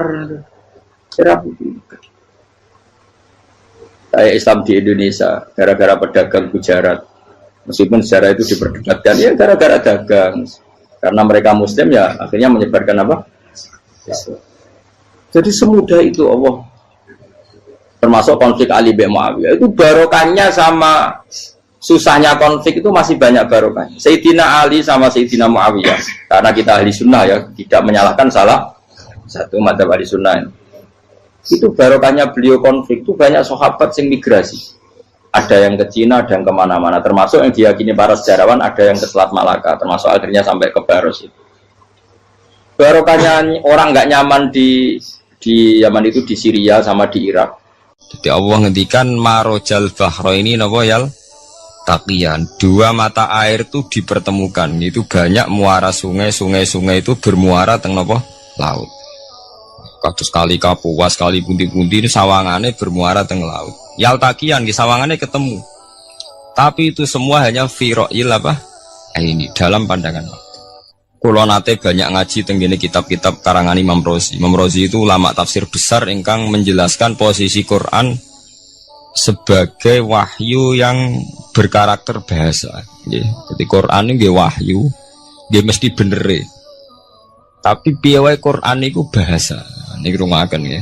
Jadi Quran piye napa? Bahasa. Jadi mungkin sampean gak kaget.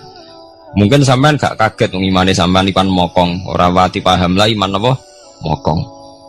Tapi kok anak putune sampean kok iso janggal mbek Quran. Nak generasine kula jenengan ra iso jawab, ku anak putune jenengan wis ra iman mbek Quran. Iman raturan, jadi gak diilmiah. Contohnya ngeten nggih. Ketika banyak ilmuwan itu bisa dari orang Islam piyambak, dari orang Barat, baik itu sekuler, orientalis, Kristen, Katolik, macam-macam. Ketika banyak ilmuwan itu penemuannya lebih diakui secara ilmiah ketimbang tulisan-tulisan agama, itu kan menimbulkan keguncangan. Ndadekno iman iku oleh. Misalnya ngeten sing terkenal. Mungkin jenengan sering pireng. Nabi nate dawuh bulan itu ning langit ketiga. Nah, srengenge ning langit keberapa? Engko terus terakhir langit terakhir itu sing dinggoni Jibril. Nggih. Terus ketika wonten berita bahwa para NASA Amerika itu bisa naik bulan. Rata-rata kiai desa dulu gak percaya. Nabi Muhammad sing nabi nak munggah ning gone bulan tak pamit mbek Jibril ngono ae ra mesti dibukakno ngenteni diintegrasi saiki sapa Muhammad mbek sapa Jibril dibukakno. Itu satu contoh. Kula dek dalu ngaji kalian santri-santri kula terangaken. Jadi masalah utama umat Islam itu antara lafadz ngene lugat iku terus diimani nganggo karpe dhewe. Lha iku sing dadi masalah utama. Lugat ya bahasa itu diimani menurut karpe dhewe, orang menurut karpe ilmiah. Contohnya gampang kan. Sampean bayangno langit itu apa? Langit itu satu wilayah, satu area sing digoni malaikat, satu area yang tidak tersentuh. Kamane bayangno langit itu satu area yang tidak tersentuh. Sehingga ono kabar nak bulan ning langit ketiga kok trimo manusa tok bulan terus sampean ora percaya. Gue dianggap masuk wilayah sing wis wilayah Jibril. Padahal tidak begitu. Masalah istilah sama itu istilah lughat. Terus Imam Rozi menjawab sama itu istilah lughat. Jadi sesuatu yang tidak bumi ini itu namanya sama. Sesuatu yang tidak bumi ini namanya sama. Sampean sing nate kaji sing numpak pesawat. Kulo nggih nate numpak pesawat sing jarak-jarak jauh. Sampean ndelok dhuwur nggih langit. Ngisor nggih napa? Langit. Sampean nak buka teng pesawat king jendela. Delok ngisor ngeten nggih langit, delok dhuwur nggih napa? Langit. Sebab itu istilah langit itu hanya untuk menunjuk, istilah sama itu hanya menunjuk sesuatu yang tidak bumi. Terus Imam Razi mencontohkan Allah dawuh alam taro kaifa daraballahu masalang kalimatan kasajaratin apa thayyibatin asluha sabitun fil ardi wa far'uha apa fis sama nggih asluha sabitun apa fil ardi wa far'uha apa fis sama. Kalimat thayyibah iku kaya wit sing thayyibah. Jadi ku wit kurma. Asluha sabitun fil ardi. Akare wit kurma menghunjam ning bumi. Wa far'uha fis sama. Cabang-cabange utawa dahane fis sama. Ya artinya kan sederhana loh nggih. Wit kurma ku dahane fis sama. Sama artinya mosok koyo bayangane sampean sesuatu yang bener-bener gak tersentuh. Wong dahane wit kurma fis sama.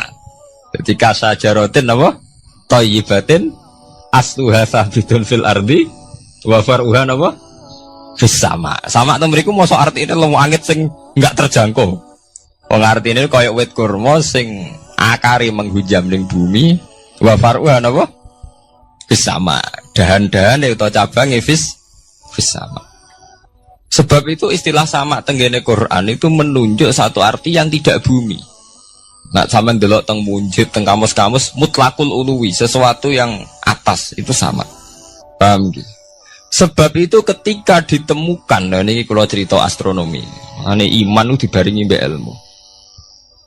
Nak cara ilmu falak, cara ilmu astronomi, bumi itu kan berputar. Ketika kita di atas, kita ngalami siang. Ketika kita di bawah, kita ngalami malam. Ora kok srengenge ambles ning bumi niku. Lah nek srengenge ambles ning bumi logikane kan mboten masuk akal. Mergo srengenge luwih gedhe, mosok iso ketelan barang sing luwih cilik. Nah, tapi kenapa istilah-istilahnya kok hatta idza balagha maghribas syamsi wajadaha taghrubu fi ainin hamiatin. Nak wis wayahe sore, ben delok srengenge sawangane ya surup ning mata air. Gua anggar sore sampai delok nang gunung, ya.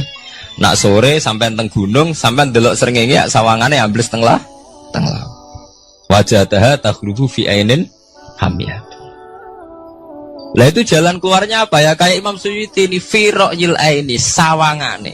Jadi piye wae Quran itu pakai lugu, tapi balik ning istilah sawangane. Jadi Quran itu tidak mesti memutuskan sesuatu itu sak mestine. Sawangane fi ra'yil ain. Ya podo kaya air tawar ambek air asin. Sawangane ketemu nyatane keudek-udek. Wong sangka sungai mengalir ke laut. Tapi sawangane Allah tetap bikin karakter masing-masing.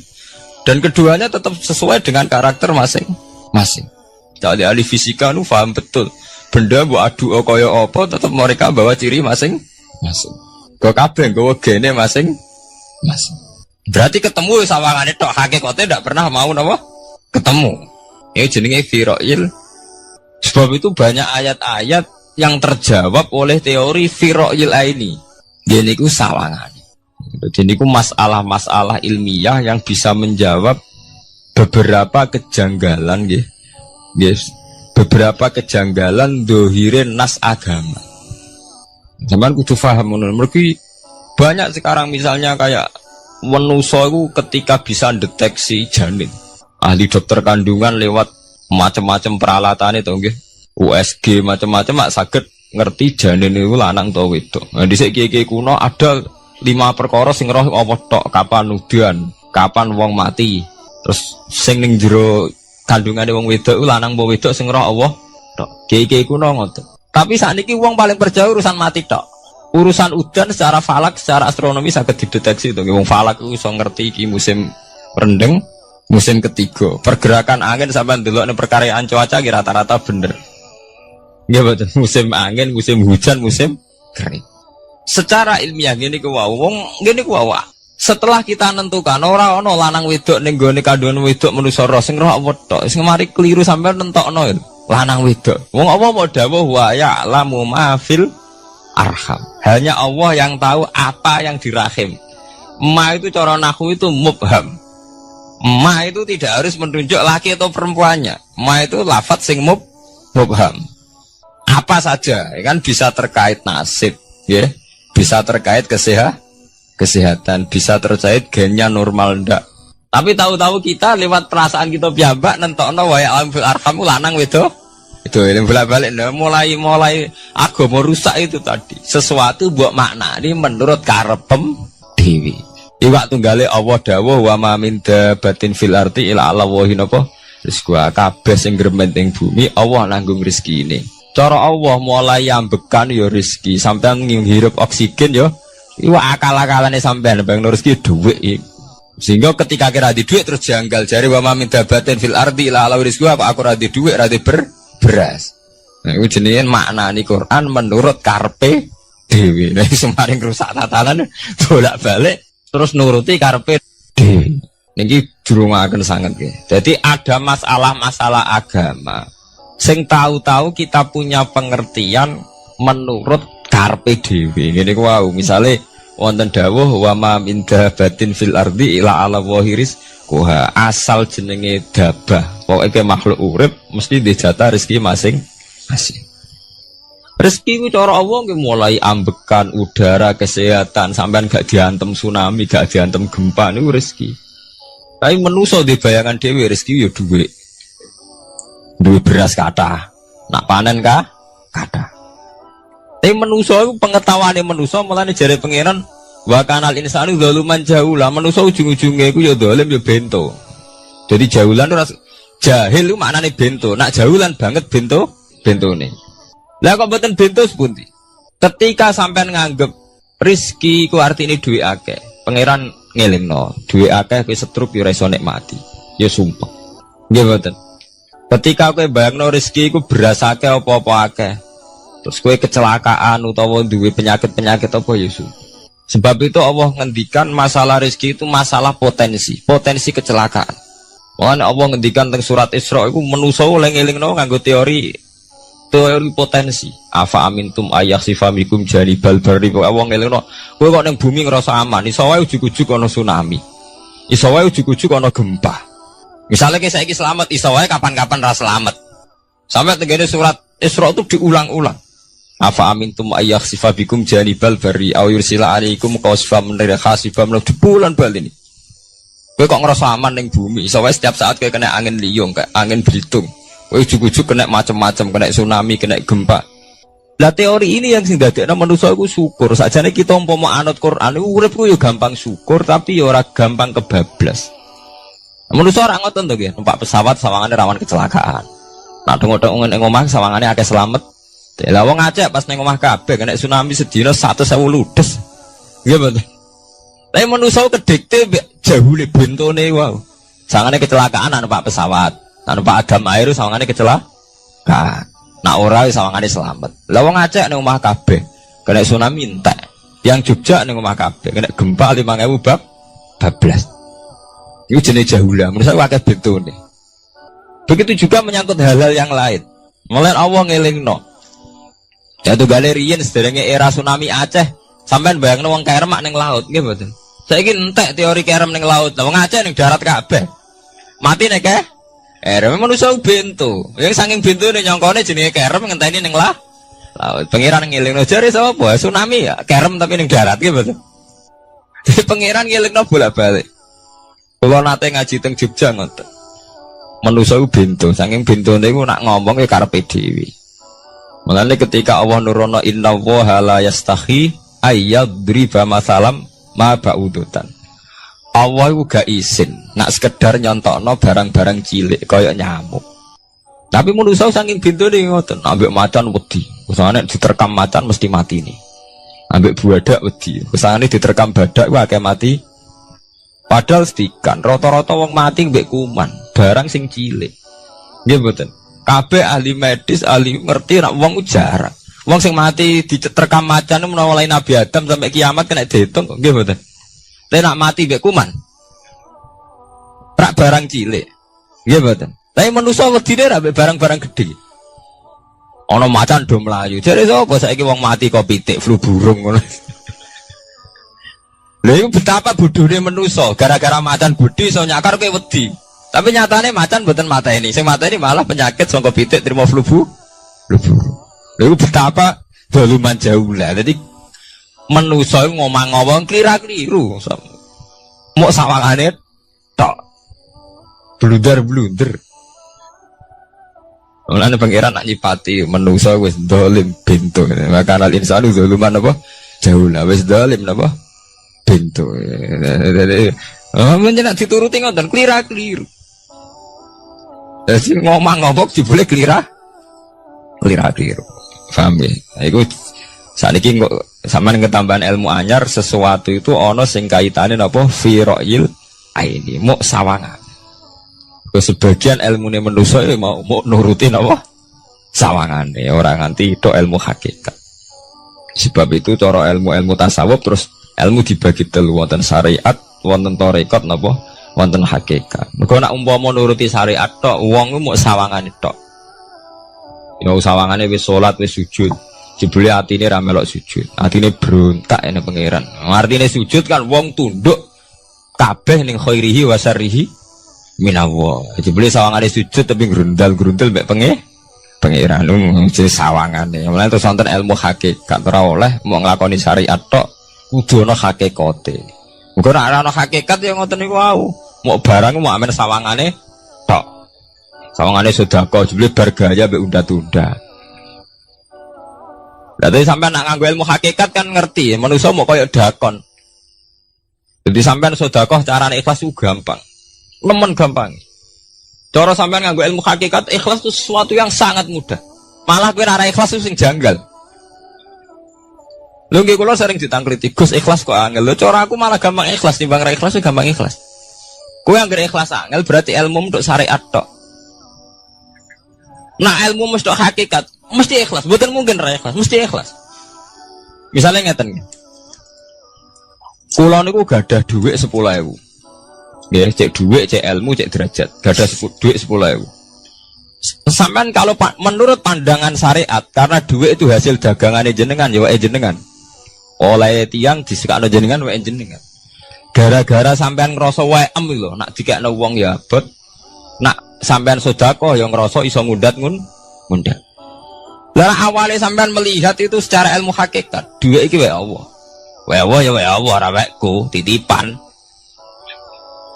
Dikekno wong ya wae Allah dolanan mau ning nggonku, saiki ning nggone dhekne kan selesai kan.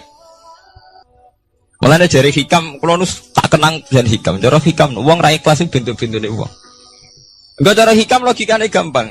Jadi hikam motivasi ikhlas itu nganggo ilmu hakikat gampang. Ngeten redaksine. Kaifatat lubul ajro mimman huwa muhtihi ilaika. Utekem lho betakok endi? Kok njaluk opah mbek wong sing ngeki hadiah ku piye? Contohnya ngeten iki, sampean tak kei dhuwit 1 juta. Tak kei. Sampean tak kon dagang. Bareng tak kon dagang sukses badi. Bareng badi yo opahne ning aku. Kan lucu to nggih, wong sing ngeki hadiah kok malah dijaluki opah. Jare hikam wong Islam iku iman, iso salat sebab taufike Allah. Iso haji sebab taufike Allah. Kita iso ibadah sebab taufike Allah. Bareng-bareng Allah ngekek taufik kok dijaluki opah. Lho wae nuntut opah mbek wong sing ngekeki. Lho iku lucu ta ora lucu? Masuk akal ta masuk akal? Jadi sajane gampang supaya ke salat ikhlas yakin ya Allah salat kula sebab kersane jenengan. Nggih pun apa yo opah wis isin dikek hadiah salat pira-pira to. Sing mareke nuntut mergo GR ujub. Wah aku iso salat. Nek iso salat berak swarga lho ujub. Berarti bolak-balik kenapa kita ikhlas susah? Mergo awale ilmu mbok kawal ilmu syariat. Tak cara ke awale cara melihat ilmu hakikat. Ikhlas ku gampang. Nggih mboten. Lha mboten ku ya tenan. Gampang ku di ikhlas jenengan mbek ilmune kula. Sampeyan rasakno sih. Dadi ikhlas kudu dimulai kok ilmu hakikat sih. Iku gampang. Kayak kula misalnya mulang, ya Allah jenengan negdir kula ngalim, negdir kula saged mulang. Berarti jenengan maringi kula saged ibadah. Selesai kan? Nek nuruti syariat. Wah, guru sak huruf dadi 1000 dinar. Terus gampang gremeng kan kula. Ngaji gak dihormati, nyangoni sithik ora karu-karuan. Mana? Gara-gara pertama mandang sing nganggo syariat, aku mulang. Berarti berhak untuk alfun apa? Dinar. Wong jare ala-ala jare mulang sak huruf ditarik pinten? 1000 dinar. Paham ya? Tapi nak pertama nganggo ilmu hakikat, aku mulang ditakdir pengiran, ditakdir di kesempatan ibadah.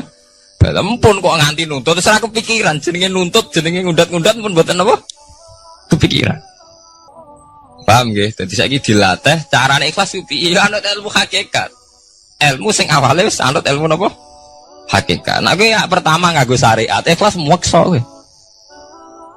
Mesti bukti to, sampean ngrasa di dhuwit, ngrasa nglakoni salat, ngrasa mulang, tak ulang tenanan. Jebule rapati ngurmati aku. Ya tersinggung to. Lho nak tersinggung tiyang ikhlas mboten menyangkut ngoten. Ora pantes Quran diulang kok kowe terlambat, Quran diulang kok kowe guyon. Mergo piye standar Quran diulang kudu idza dzikrallah wajilat qulubuhum wa idza tuliyat alaihim ayatu zadadhum. Kan benten to nggih mboten menyangkut pribadi tersinggung mboten, tapi supaya Quran itu bener-bener zadadhum napa? Iman. Anak tersinggung syariat ono, gak ngregani wong sepuh. Nak sing kiai jare gak ngergani kiai, kok bareng murid tuwa gak ngergani wong tuwa. Malah nyiksa ati to. Tuh. Nah, sampeyan nganggo ilmu hakikat selesai. Ora kepikiran blas.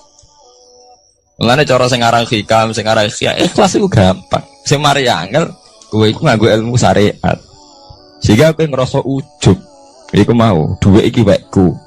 Ngalim ilmuku. Ngono masjid iki tanpa aku ora dadi masjid, sehingga gak dadi imam gremeng tenan. Lah awale nganggo ilmu hakikat, ya Allah jenengan Rahman tenan. Negdir kula saged ngamal dadi pengurus takmir, negdir kula saged dadi panitia tak. Nggak misalnya sing dadi imam wong liya, kula alhamdulillah Gusti sakniki masjid rame, cik imame kula cik mboten penting, butuh kula niku ramene masjid. Wong kula pengurus takmir maksudnya ngrameni napa? Ya, takmin zaman akhir ngerameni masalah. Jadi masjid tetap gak rame, masalahnya apa? Rame kan. Maksudnya takmin masjid itu ngerameni masjid dong, bukan ngerameni masalah apa? Masjid. Paham ya? Berarti fi ra'yil aini ing dalam pandangannya mripat.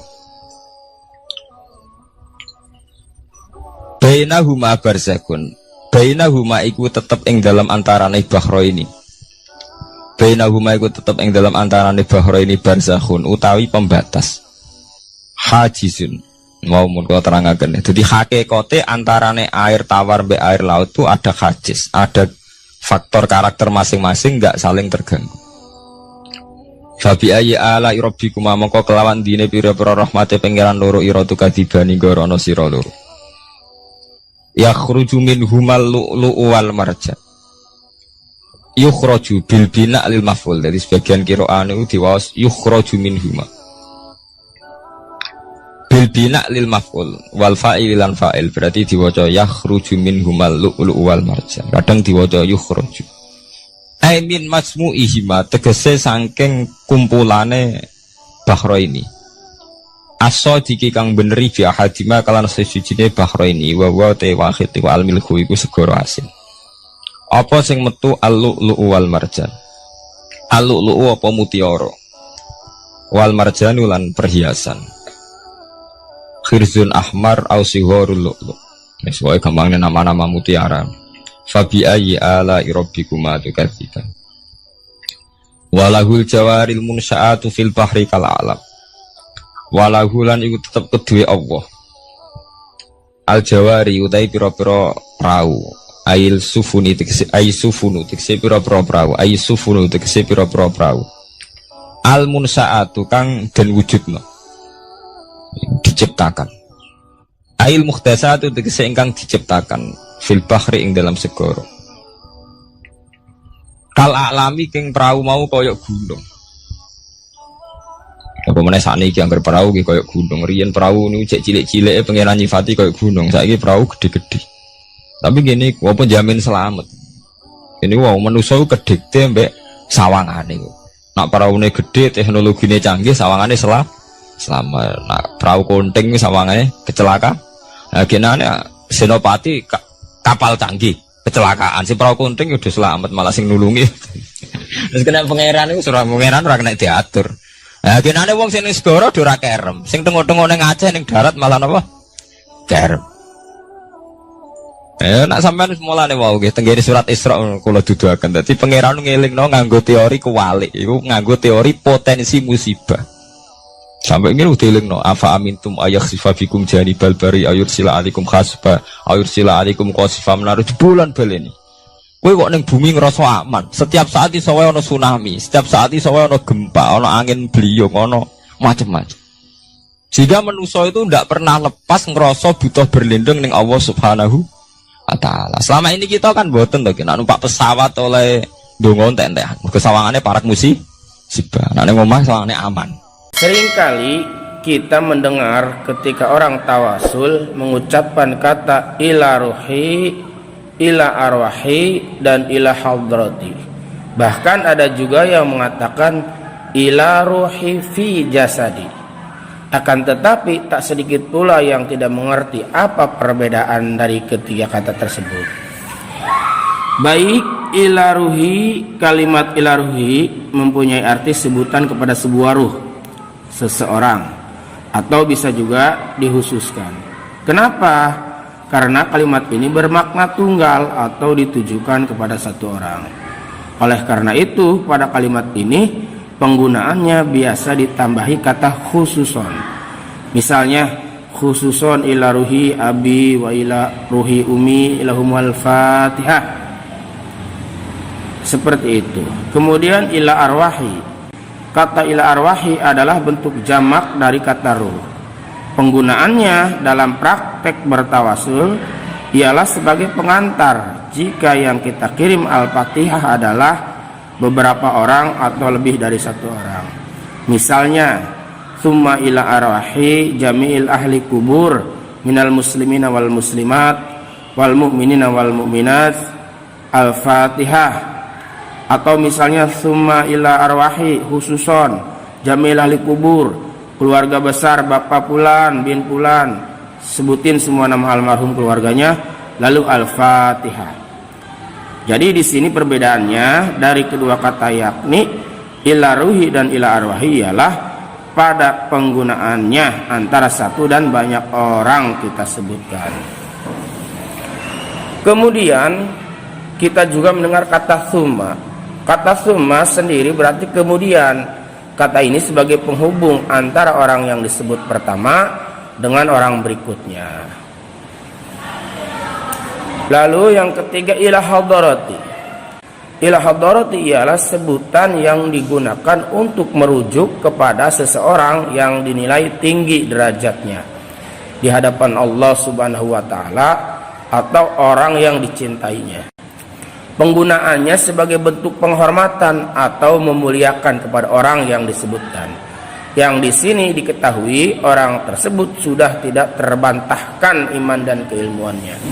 Misalnya para nabi, keluarga dan sahabatnya, tabi'in, aulia serta para ulama. Contoh, ila hadarati khususun iwanihil minal anbiya'i wal mursalin was-suhada'i was-sholihin was-sahabati wat tabi'in dan seterusnya. Lahumul Fatihah. Pokoknya yang intinya kalimat ila hadarati ini digunakan untuk orang yang kita muliakan.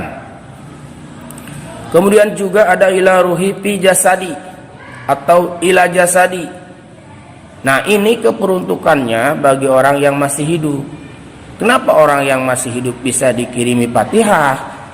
Yang sudah meninggal saja bisa, apalagi yang masih hidup. Hal ini lebih ke mendoakan sebagai wasilah amal kita agar doa kita bisa lebih diijabah. Seolah kita berkata, ya Allah, dengan bacaan Al-Fatihah ini saya mohon engkau sembuhkan si fulan dari sakitnya, lancarkan si fulan urusannya, atau bisa juga berkahkanlah si fulan, atau dan lain sebagainya.